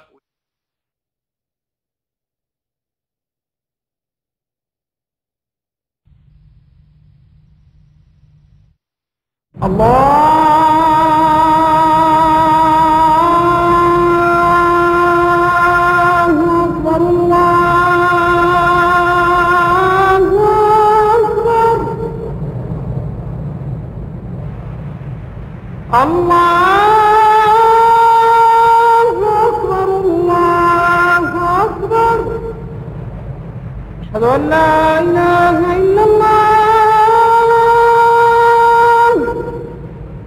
أشهد أن لا إله إلا الله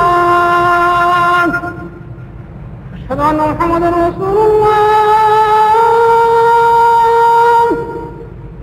أشهد أن محمدا رسول الله حي على الصلاة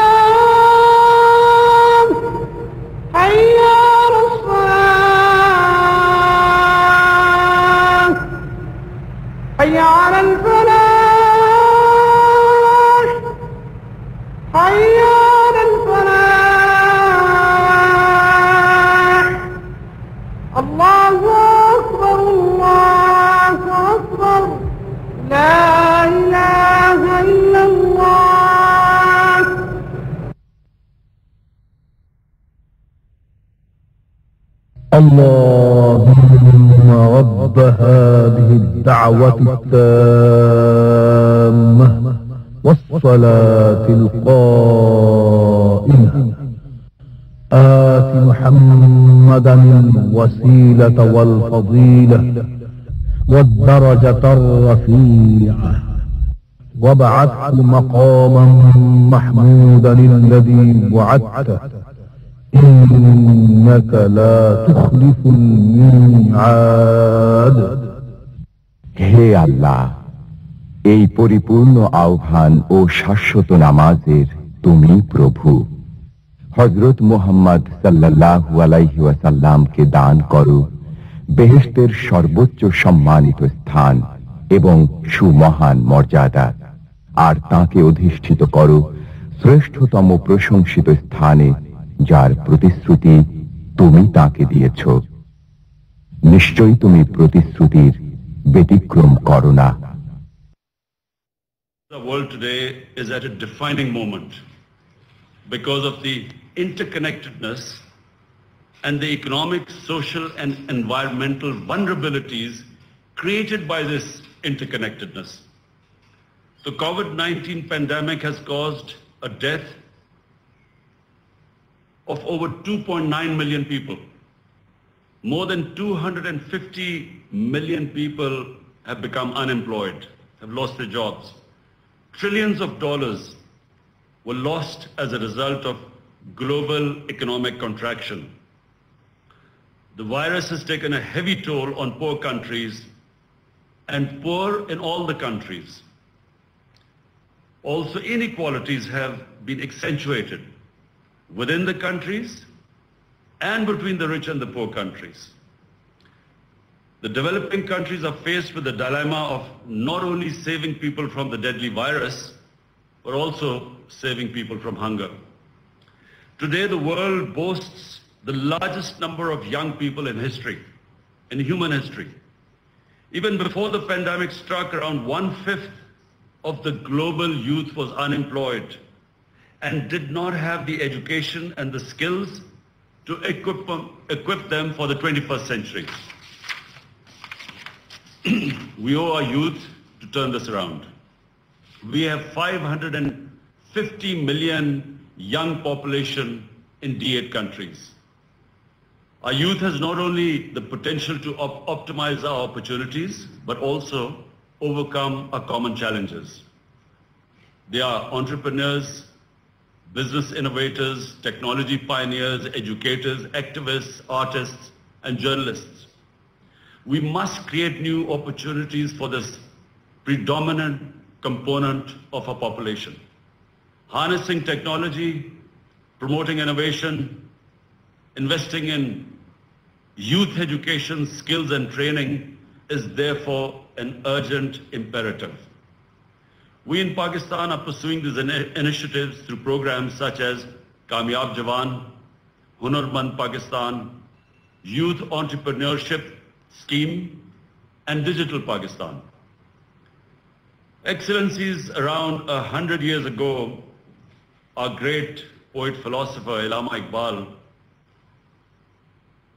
he said that the only thing permanent in this world is change. In a century since the times of Iqbal, the world has changed tremendously. The pace of change has intensified in recent times. The rate of change has become exponential. Information and technology breakthroughs are fast transforming science fiction of yesterday into today's reality. Only 5 years ago, the World Economic Forum had predicted that the fourth industrial revolution will fundamentally alter the way we live, work, and relate to one another. Today, as we meet on this virtual platform, already we can sense the arrival of this revolution. Excellencies, contemporary global challenges of a changing world are a moving target. No single country can address these complexities in isolation. Partnerships are essential.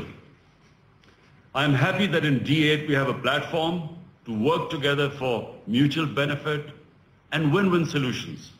In our view, the D8 would do well to pay special attention to the following three areas while dealing with a rapidly transforming world. First, as net producers of primary global commodities, the D8 must conceive projects that harness technology for supply-side improvements with a special emphasis on efficiency and productivity. With cost of transportation and communications improving due to innovations, the D8 members must partner to keep pace with the logistics and global supply chains. Secondly, the D8 should brainstorm ideas to insulate its members from disruptions in labor markets due to technology and innovations. As automation substitutes for labor across the world, the labor-intensive economies of D8 face challenges of unemployment and social disruption. Thirdly, the D8 should call for COVID vaccine to be treated as a global public good, ensure equity, affordability, enhance production, and timely supply to save lives. We must push back against vaccine nationalism and undue export restrictions. The global vaccine manufacturing companies must either speed up production or share their technology and expertise with developing countries for adequate vaccine supply. Excellencies, 23 years ago, a shared vision motivated our countries to establish D8 to improve member states' position in global economy, diversify and create new opportunities in trade relations, enhance participation in decision-making at international level, and improve living standards. Today, D8 is a grouping of over 1 billion people, a grouping of over 1 billion people with a combined GDP of $4 trillion. We possess two essential prerequisites for growth: resources and enterprising people. As part of our endeavors to realize the vision of D8 in these testing times, I propose the following 5-pronged roadmap. 1. We must mobilize financing and resources to recover robustly from the economic and health crisis induced by COVID pandemic. To address the unique economic and financial challenges faced by developing countries as a result of the pandemic, I have already suggested a 5-point plan. This includes debt relief, creation and redistribution of special drawing rights, mobilization of climate finance, and especially for the D8 leadership, eliminating illicit financial flows and return of stolen assets to developing countries. It was in this context that I called for a global initiative on debt relief last April. I invite the D8 members to consider this 5 points and join in advocacy for COVID-related relief measures. 2, we must take concrete actions to achieve the target of expanding intra-D8 trade from currently around $100 billion to $500 billion by 2030. It should include measures like simplification of border procedures, enhancing institutional linkages, and operationalizing new initiatives. We welcome ideas like the D8 payment card, which would enable transactions in local currency, what President Erdogan was referring to. 3, the D8 should develop a youth engagement strategy focused on promoting cultural, educational, scientific, and business exchanges. Linkages should be established between educational institutions like scholarships, skill development, trainings, fellowships, joint research, and exchange programs for the youth, particularly in the field of science and technology.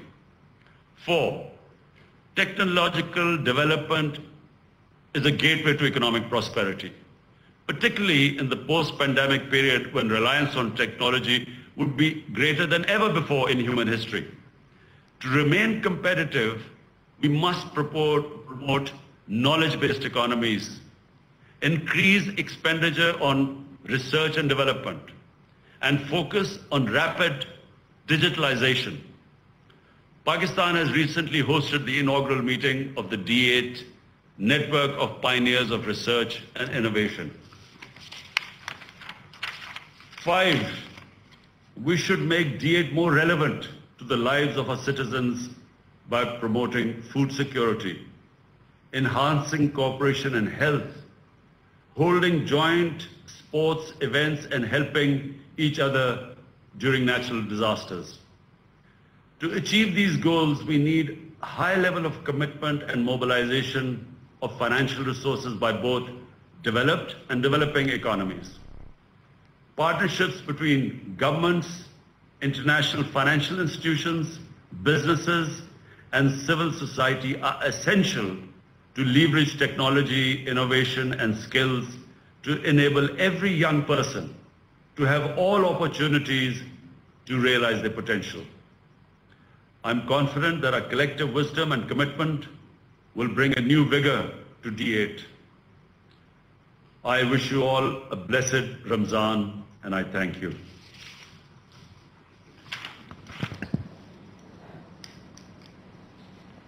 I thank you very much, Prime Minister of Pakistan, for your valuable statement. Let me now invite His Excellency Mustafa Madbouli, Honorable Prime Minister of Arab Republic of Egypt, to deliver his statement. Thank you. Bismillah ar-Rahman ar-Rahim. Your Excellency Sheikh Hasina, the Honorable Prime Minister of the People's Republic of Bangladesh, Excellencies, heads of states and governments, Your Excellency Ambassador Datu Kogafar Koshari, Secretary General of the D8 Organization for Economic Cooperation. Ladies and gentlemen, at the outset, I would like to express my pleasure participating with you today on behalf of His Excellency President Abdel Fattah al-Sisi in the 10th Summit of the D8 Organization for Economic Cooperation. I would like to thank His Excellency the Turkish President Mr. Erdogan for his country's effort during its presidency of our organization. And also I would like to congratulate Her Excellency the Prime Minister of the People's Republic of Bangladesh for assuming the presidency of our organization, and wish Bangladesh every success in its presidency. And also extend our appreciation for successfully organizing the 10th Summit and the sidelight event, namely the first D8 Youth Summit and the D8 Business Forum. I would like also to seize the opportunity to thank His Excellency the Secretary General of the organization and the members of the Secretariat for their efforts to enhance cooperation between our countries and in successfully preparing the organization fruitful meetings.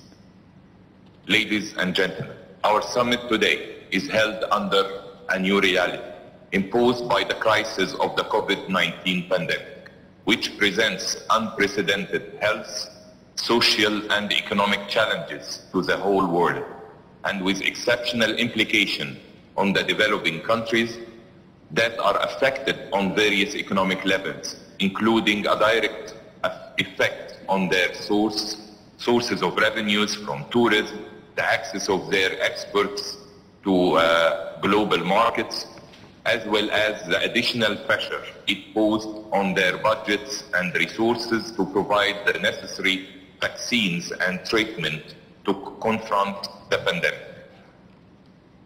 These challenges highlight evermore the importance of enhanced cooperation between our member states to move towards achieving the common interests and aspirations of our nations.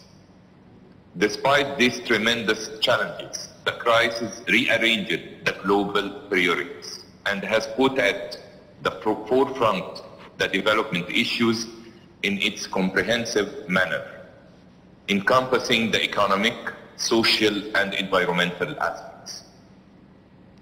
It reinforced the importance of economic sectors capable of achieving rapid recovery and brought into focus areas of information technology and communication, financial inclusions, green economy, and renewable energy, as well as highlighting the significance of investing in human capital. These new realities bring new opportunities to the economies of our countries and open new horizons for more cooperation and coordination between our nations that possess distinct capabilities and comprehensive advantages in these areas. Ladies and gentlemen, despite all of these challenges caused by the pandemic, Egypt enacted proactive policies aiming at achieving balance between protecting the citizens' health and sustaining economic activities. These policies were made possible by the robust macroeconomic successes of Egypt's homegrown economic reform program, implemented by the government since 2016 within the context of Egypt's strategy for sustainable development titled Egypt Vision 2030. These reforms provided the economy with enhanced flexibility, enabling the government to take the necessary containment measures to mitigate the negative effects of the crisis, which included supporting the affected sector through stimulus, monetary and financial packages, as well as supporting the affected groups to reduce financial burdens and provide liquidity and credit. Ladies and gentlemen, with the growing importance of this bloc on the regional and the international levels, coupled with the enormous economic potentials of its member states, we are confident that our path to enhance existing and new avenues of cooperation is especially significant to face the growing challenges under the current exceptional circumstances. The D-8 Decennial Roadmap 2020-2030 comes as an important step to achieve our common goals in that context, articulating priorities of cooperation among the D-8 member states. In the same vein, Egypt highly regards its participation in the organization's different activities, aiming at strengthening ties in areas of common interest. Ladies and gentlemen, in order for us to achieve the hefty goals set by the founding fathers of our organization, and despite the achievements that we realized together in terms of economic and technical cooperation in a number of important areas, our collective effort is needed now more than ever to advance this cooperation to its desired horizons. Special attention needs to be directed towards enhancing trade between our countries, which only stands at 7% of our total trade with the world. It is equally important that our economic relations live up to the true potential and the importance of member states in the international arena and their respective regions, as well as their diversified relationship and their effective membership in international and regional economic frameworks. Moreover, we commend the pioneering role of the private sector in identifying the opportunities available to advance economic cooperation, especially through efforts exerted by the D-8 Chamber of Commerce and Industry to enhance trade exchange, including through a focus on complementarities of the productive structures of our member states and giving more attention to the small and medium-sized enterprises sector. These efforts should ensure creating common interests in priority areas, including tourism, manufacturing, and agriculture, as well as creating new platforms for innovative sources to provide finance for development projects. Last but not least, Egypt is keen on continuing our common approach to address important economic issues, as well as the new emerging challenges, including the demand for equitable access to COVID-19 vaccines to enable our economies to recover, and our collective demand for a fairer global economic system that it is more expressive of the economic realities of our world today to meet the aspiration and ambitions of our countries. Thank you, and Assalamu alaikum wa rahmatullahi wa barakatuh. Thank you very much, Your Excellency, for your thoughtful deliberation. Thank you. Now I have the honor to give the floor to the Honorable Foreign Minister of the Federal Republic of Nigeria, His Excellency, Mr. Geoffrey Onyema, for his statement.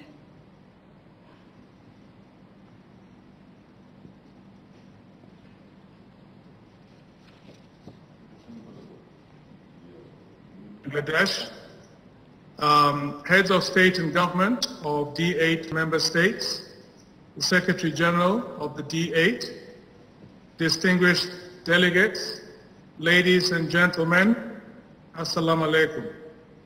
I would like to start by extending the fraternal greetings of the President of the Federal Republic of Nigeria, Muhammadu Buhari, and communicate his sincere apology for his inability to join you here today. He asked me to convey his very best wishes for a successful and fruitful meeting. I have the honor to read his statement. We would like to extend our sincere gratitude to Your Excellency, Sheikh Hasina, Prime Minister of the People's Republic of Bangladesh, for convening this summit of heads of government of our organization. We have no doubt that under your leadership, the D8 will continue to promote economic cooperation and the overall well-being of our citizens. In the same vein, we wish to express our profound appreciation to the chair of the 9th D8 Summit, Your Excellency Recep Tayyip Erdogan, President of the Republic of Turkey, for your commitment to the vision of this organization and your effort in helping the organization to realize its objectives. Permit us also to recognize the laudable contribution of Ambassador Dato Jafar Kushari, the Secretary General, and his team, who have worked tirelessly in spite of the obstacles created by the global pandemic to ensure that D8 remains a responsive organization committed to economic cooperation amongst member states. We should like at this point to applaud the member states for prioritizing the health and social well-being of our people by creating the D8 Health and Social Protection Program and citing its office in Abuja.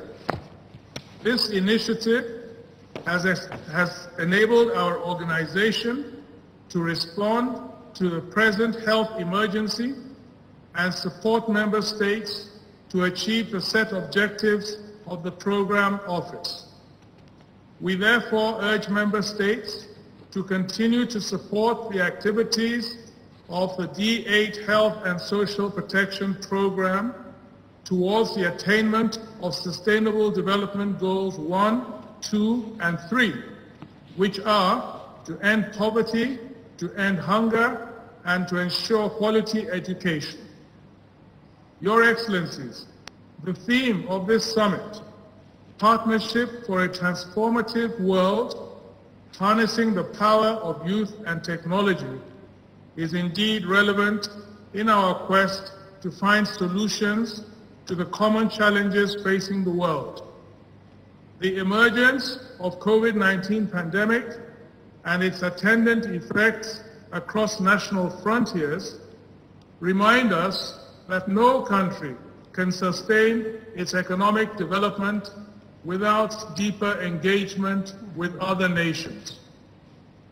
As we seek new ways to further enhance cooperation, we must, within our national regulations, put in place frameworks that will protect the fundamental human rights of all youth and to promote their development and enhance their participation in every sphere of national development processes.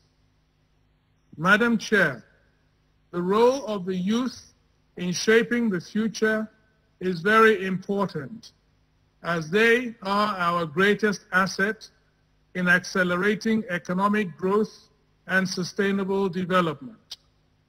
Over the years, the youth have been advocating for inclusion and implementation of development policies such as human rights, climate change, gender equality, quality education, science, technology, and good governance.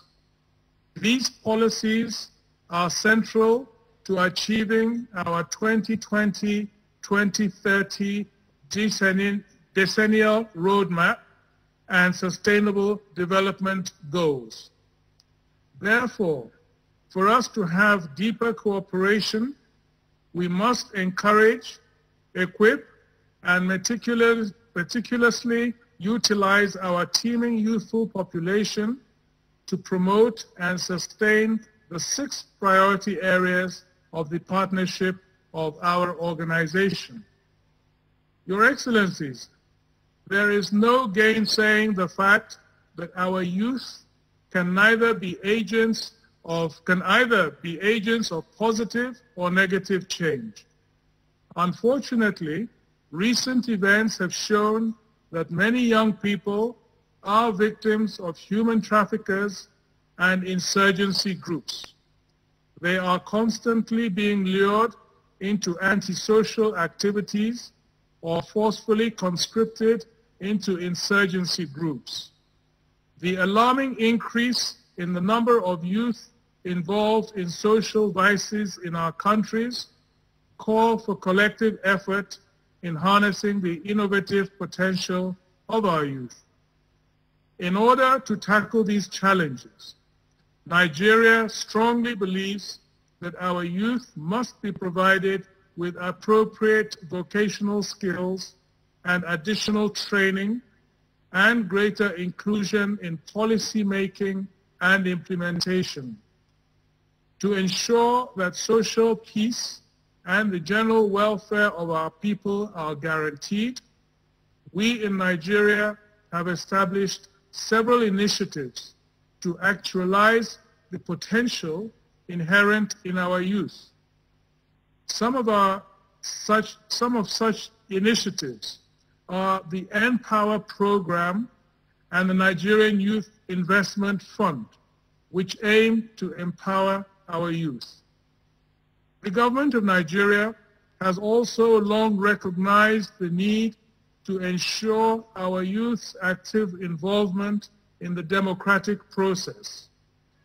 That was why we wasted no time in signing into law the Not Too Young to Run bill, which reduces the age limit for vying for elective office in Nigeria. This has undoubtedly expanded the political space and engendered greater participation of young people in politics and governance. Madam Chair, the COVID-19 pandemic has no doubt slowed down our development strides. Nevertheless, as we strive to revamp our economies following the devastating impact of the pandemic, we cannot overlook the importance of harnessing innovative technology and its capacity to increase productivity and empower our youth to create new opportunities and generate new services. Nigeria believes that for the D8 to achieve its core objectives, there is a need to enhance cooperation, share experiences and best practices, particularly in technology and innovation. As we continue to seek to deepen cooperation, we urge leaders to leverage on the existing technology transfer and exchange network, the TTEN platform, to support member states' initiative to rebuild economies.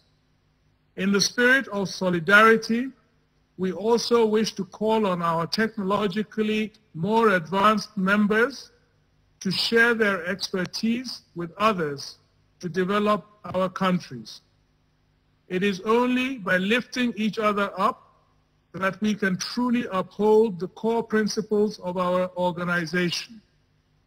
We are only collectively as strong as our weakest link. Nigeria is therefore willing to collaborate with member states in our effort to achieve socio-economic development through youth empowerment. Your Excellencies, as we chart a course for the future, we firmly believe that greater commitment should be made towards ensuring that our teeming youth are equipped with technological skills that would promote creativity and innovation. This will undoubtedly engender positive change towards the realization of much-needed economic growth and development. As I conclude, permit me to commend Ambassador Dato Kubu Jaffa Kushari, Secretary General, for his outstanding leadership in steering the affairs of our organization in the past 4 years. We wish him success in his future endeavors. In the same vein, we would like to introduce our Ambassador Isiaka Abdul Kader Imam, Nigeria's nominee for the post of Secretary General of our organization.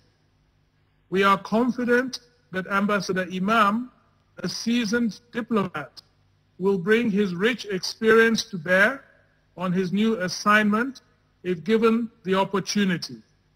We therefore hope for Your Excellency's support for the appointment of Ambassador Imam as the next Secretary General of our organization.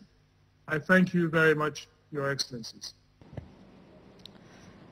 Excellency, thank you very much for the statement you deliver on behalf of the President of His Excellency, Mr.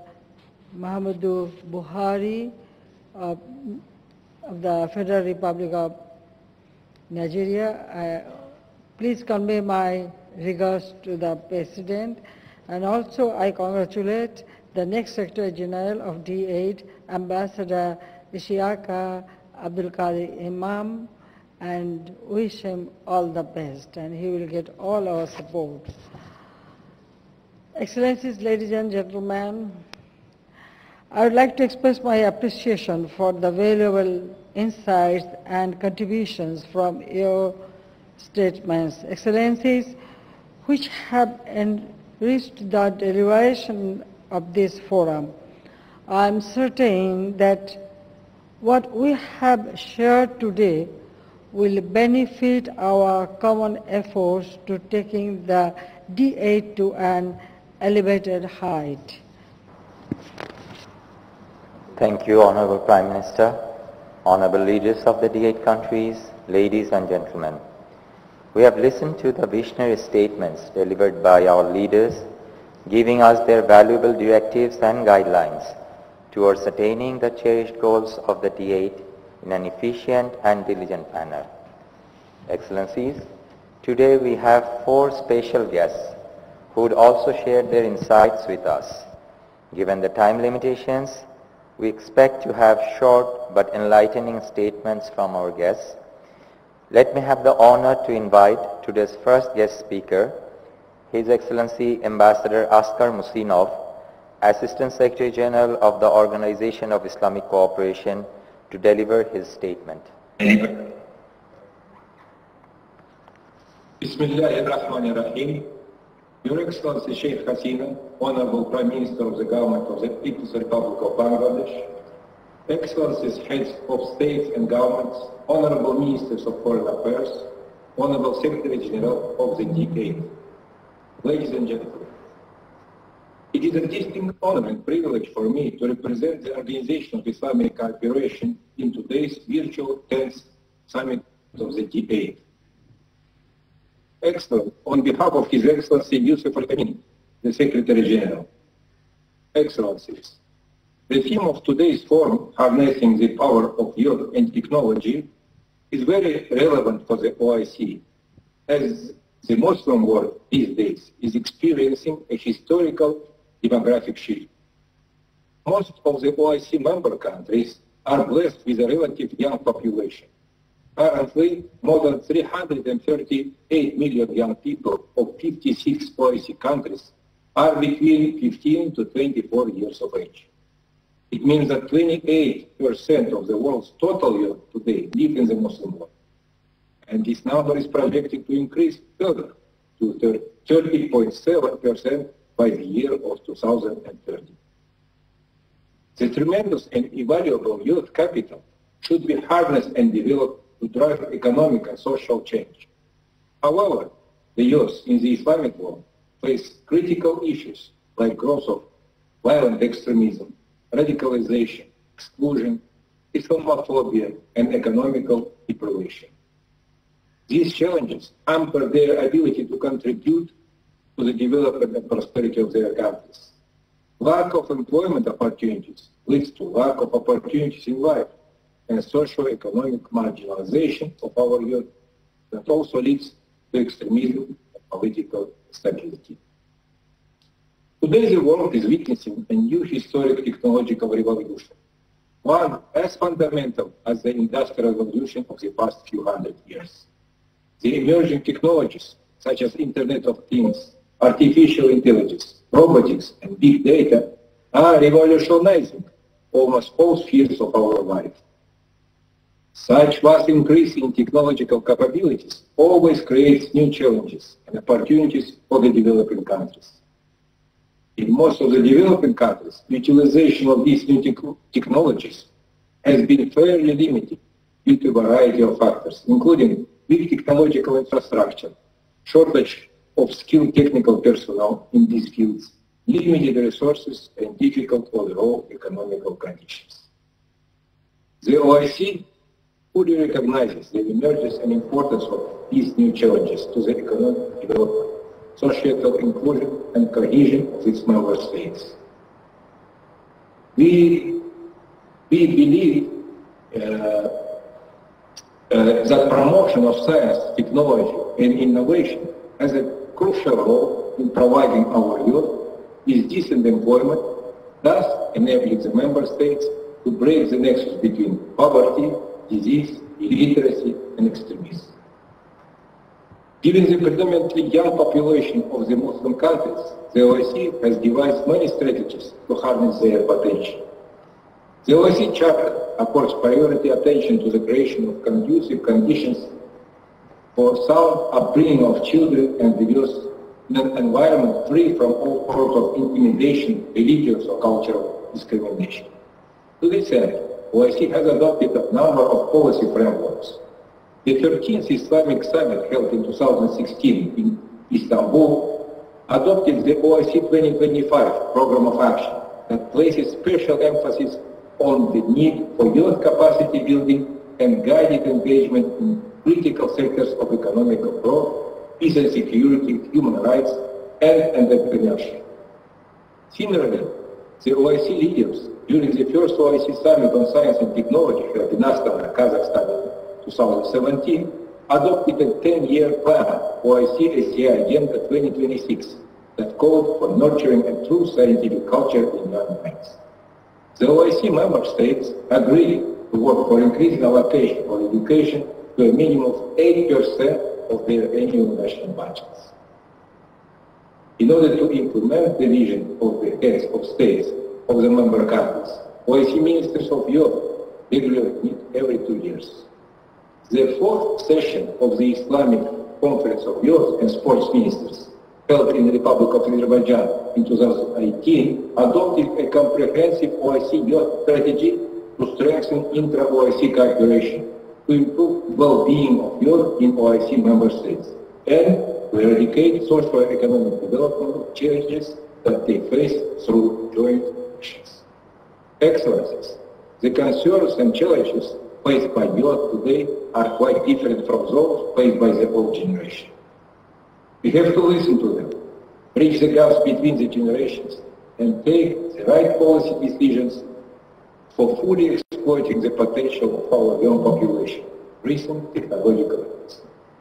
OIC, on its part, is working with its member states to increase intra-OIC and international collaborations for meaningful transformation to innovation-led and knowledge-based economy by taking necessary steps for the creation, development, and diffusion of new technologies and the empowerment of youth. Thank you. Assalamu alaikum wa rahmatullahi wa barakatuh. Thank you, Ambassador. Thank you very much for your valuable remarks. The next guest speaker in our list is His Excellency Mansoor Mukhtar, Vice President of the Islamic Development Bank. I would like to request Mr. Mukhtar to deliver his valuable remarks.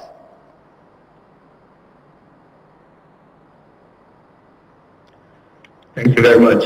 Excellencies, heads of state and governments, Your Excellency, the Secretary General of D-8, distinguished guests, ladies and gentlemen, Assalamu alaikum wa rahmatullahi wa barakatuh. It is with great honor and pleasure that I speak to you today at this summit.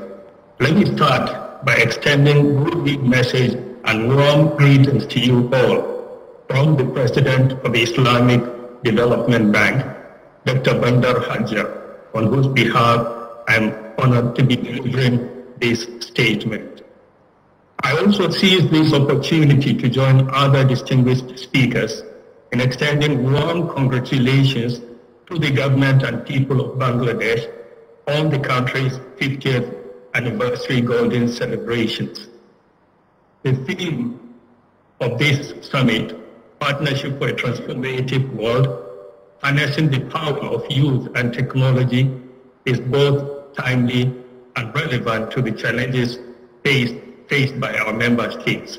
It also resonates very well with our institution. We are living in the middle of a raging pandemic, complicated by attendant economic uncertainties.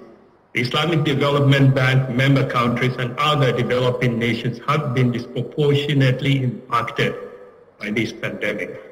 To address today's most pressing global challenge and ensure effective transformation of our world, we must embrace and deploy the power of partnerships and technology.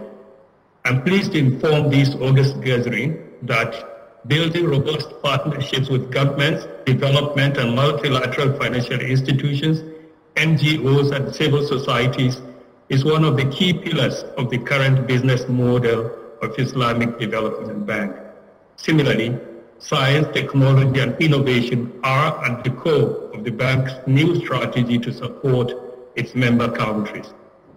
Following the guidance of the D-8 Secretariat, allow me, Your Excellencies, to outline some of the major steps taken by the Islamic Development Bank, individually and collectively with our partners, to ensure that we respond to the needs of our member countries during the COVID-19 pandemic.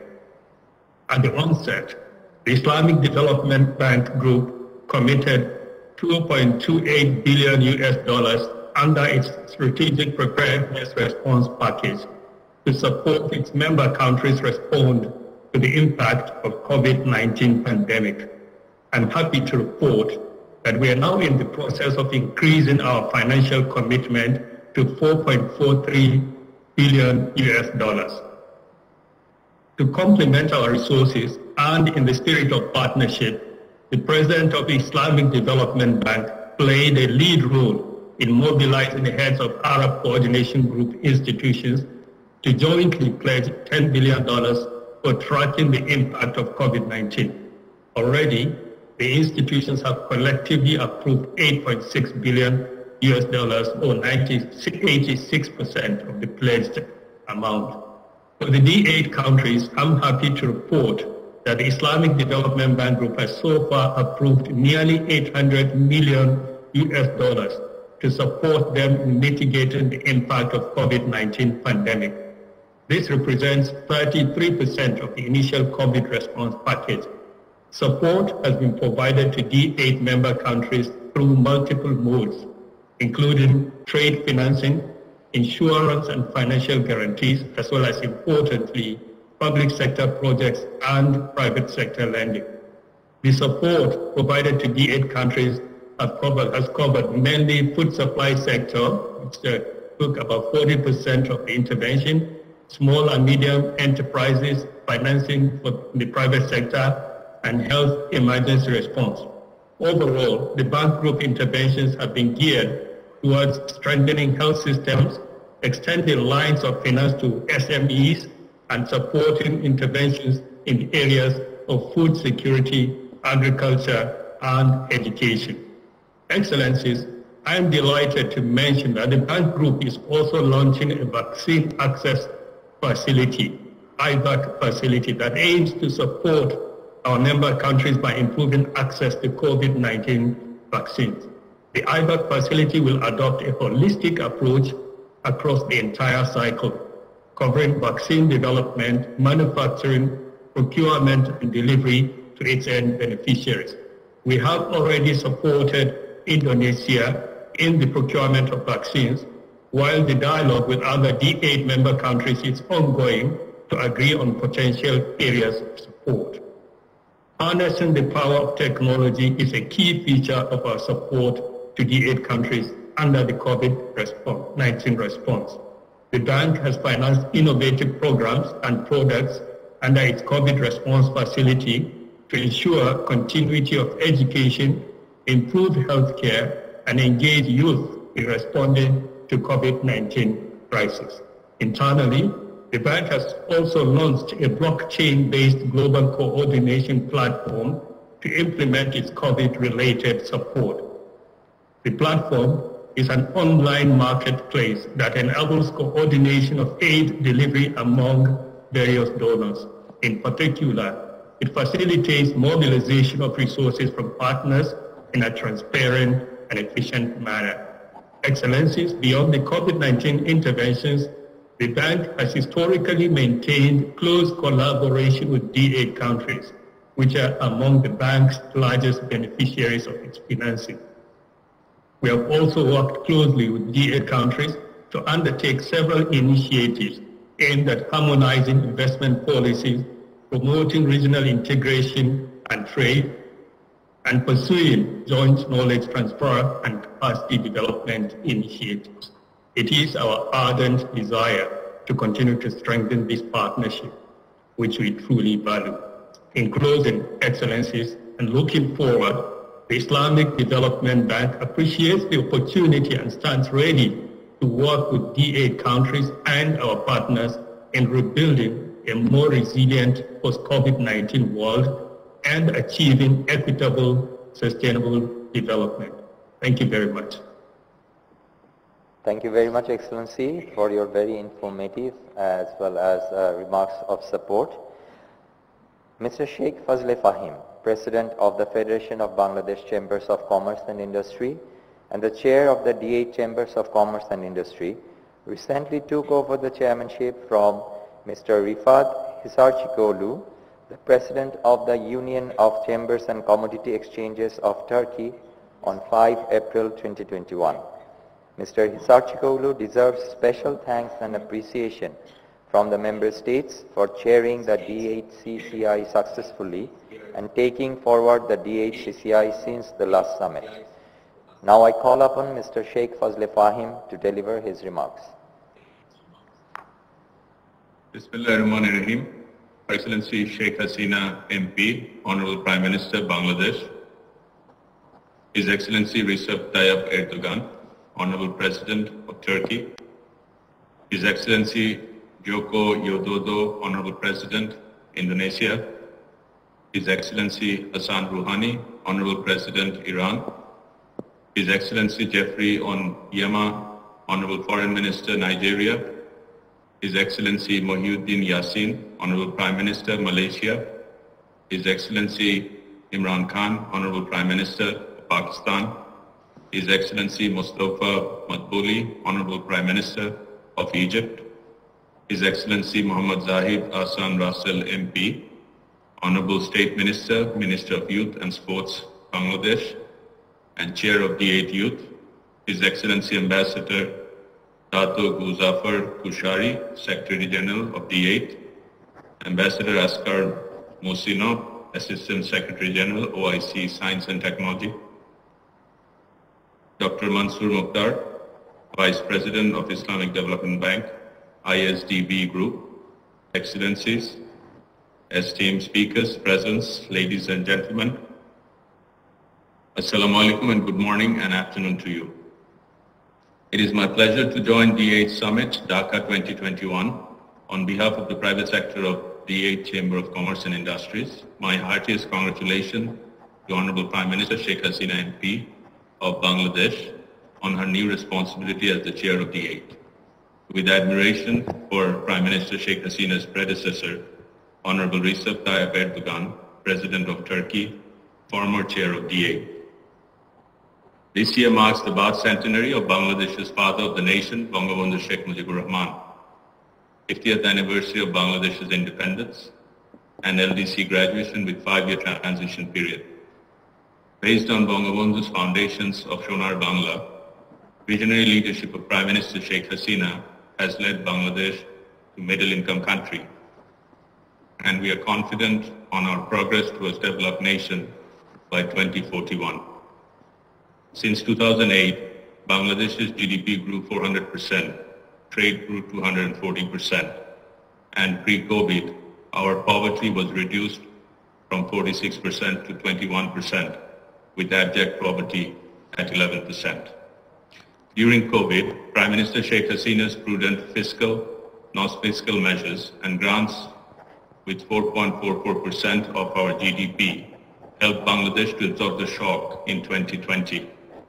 And our dynamic and resilient private sector managed 5.24% growth because of enabling environment of business-friendly government of Prime Minister Sheikh Hasina's.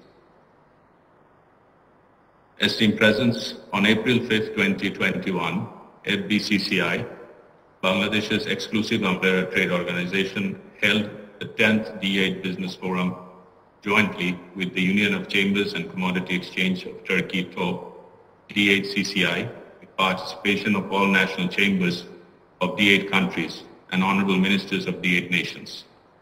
At the business forum, Turkey handed over the responsibility to Bangladesh as D-8 CCI from TOB to FBCCI. We are confident to build on our heritage and focus on targeted, measurable approach aligned with D-8 draft agendas and joint declaration of D-8 CCI. With knowledge and resources of D-8, Bangladesh's production competitive edge, with 160 million domestic market, 1.8 billion market of SAARC, duty-free, quota-free market access to China, Australia, European Union, Canada, and others, preferential treatments. Excellencies, ladies and gentlemen, in closing, we look forward to our future engagements, maximizing our knowledge and resources towards complementary cooperation with out-of-the-box, sustainable, equitable engagements. Thank you all. Assalamu alaikum. Thank you, sir, for your fruitful deliberation. Excellencies, the last but not the least, the final guest speaker of today is His Excellency Mr. Muhammad Zahid Ahsan Russell MP, Honorable Minister of State, Ministry of Youth and Sports of Bangladesh, who chaired the first ever D-8 Youth Summit on 5 April 2021. I would now like to request His Excellency Mr. Zahid Ahsan Russell MP to deliver his remarks. Thank you. Bismillahirrahmanirrahim. Honorable Prime Minister and the Chair of 10th D-8 Summit, Her Excellency Sheikh Hasina, Excellencies, distinguished guests, ladies and gentlemen, Assalamu alaikum and very good day to you all. It is my utmost honor and pleasure to be present here in this auspicious moment at the 10th D-8 Summit. First of all, I'd like to recall with profound respect the greatest Bengali of all time, father of the nation, Bangabandhu Sheikh Mujibur Rahman. I extend my humble respect to the martyrs of the great liberation war, which ultimately led to the independence of Bangladesh. I also express my gratitude to our Honorable Prime Minister, Mother of Humanity and role model of development, Our Excellency Sheikh Hasina, for being the beacon of hope in the same trajectory that Bangabandhu dreamed of in realizing his Sonar Bangla, meaning a prosperous Bangladesh. Through her able leadership, Bangladesh is graduating from the LDC status to developing country. It is through her visionary policy directives that Bangladesh is harnessing the power of its youth targeted towards full utilization of our demographic dividend for attaining our ultimate development goal of Vision 2041. Excellencies, I also like to mention that with the Bangladesh is celebrating the birth centenary of the father of the nation, Bangabandhu Sheikh Mujibur Rahman, together with Golden Jubilee of Independence of Bangladesh. In these grand occasions, we are organizing the Wise Youth Capital 2020 International Program. All these programs are sources of inspiration for the youth of Bangladesh as well as world. Excellencies, while the world is undergoing the devastating effects of a global pandemic, the spirit of unity holds the key to future existence and sustenance. In this line, there couldn't be any better time to hold this summit to fortify cooperation among the D8 member states. Excellencies, Bangladesh has the honor to have successfully held the first ever D8 Youth Summit 2021 on 5th April 2021 with the theme Entrepreneurship for Sustainable Transformation, with participation of 171 youth delegates from all D8 member states. After long discussion, the leader of 6 groups delivered their thoughts. The insightful and vivid thought and dreams of our D8 youth have made us hopeful for a future where with the new world order, we will be able to move forward both economically and intellectually. In the Youth Summit, the speakers emphasized on the entrepreneurship, information along with easy access to financial assistance. They hope that after this summit, the youth of member countries will get a room in economic development, positive social change, sustainable environment, youth empowerment, and tech innovation for the nations. I think this Youth Summit has laid the foundation of future D8 Youth Summit, and we hope to continue to bring our youth power to the same platform of togetherness, inshallah. Excellencies, the discussions of outcome of the summit will help our youth to accomplish their dream, and Bangladesh as the chair of the D8 will be in the forefront to meet the challenges. I thank you all for your kind and patient hearing. I express my earnest gratitude to the chair, Honorable Prime Minister, Her Excellency Sheikh Hasina, for giving me the floor. Joy Bangla, Joy Bangabandhu, long live the Developing Aid Organization for Economic Cooperation. Thank you all. Thank you, Excellency, for your valuable remarks, and that closes our list of guest speakers today. I would now humbly request the Honorable Prime Minister of Bangladesh, the chair of the D8 Summit, to continue with the proceedings of the summit. Thank you very much. Let us now move to the next agenda item. Now we have to expect our programs. Now I have the pleasure to inviting you all to consider and adopt the reports of the 18th and 19th sessions of the D8 Council of Ministers.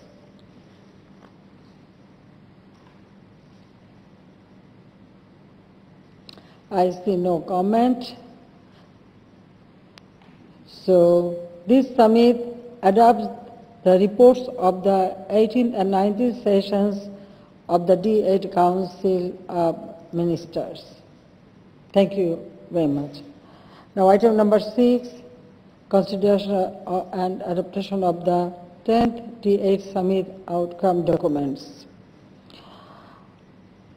I would now like to request you all to consider and adopt the 10th D-8 Summit outcome documents under agenda item 6. First, we will consider the Dhaka Declaration 2021.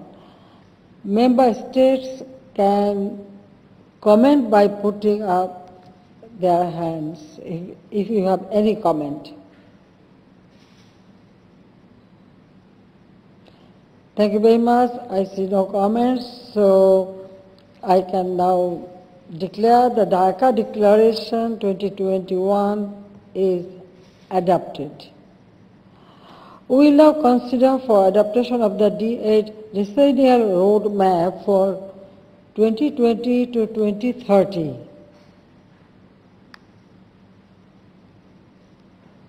You have any comment? No, thank you.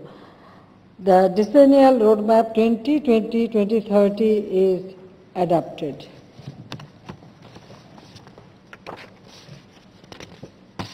Your Excellencies, Honorable Heads of States, Government, and Excellencies, the Foreign Ministers, the Secretary General, past and present distinguished delegates, ladies and gentlemen. Assalamu alaikum. We have reached the end of the 10th D-8 Summit held today in virtual platform. Thank you for your interventions and very positive and substantive inputs and suggestions for further strengthening the D-8 organization. I would also like to thank the special guests who spoke this afternoon for their valuable remarks. Excellencies, as it has been mentioned, the world is now passing through a critical period. The COVID-19 pandemic has created havoc in global economy. It is now more important than ever to work unitedly for building back better. At this point of time, hearing your statements and suggestions, I feel hopeful and confident that working together, the D-8 can create a better tomorrow for the 1 billion plus people in the member states.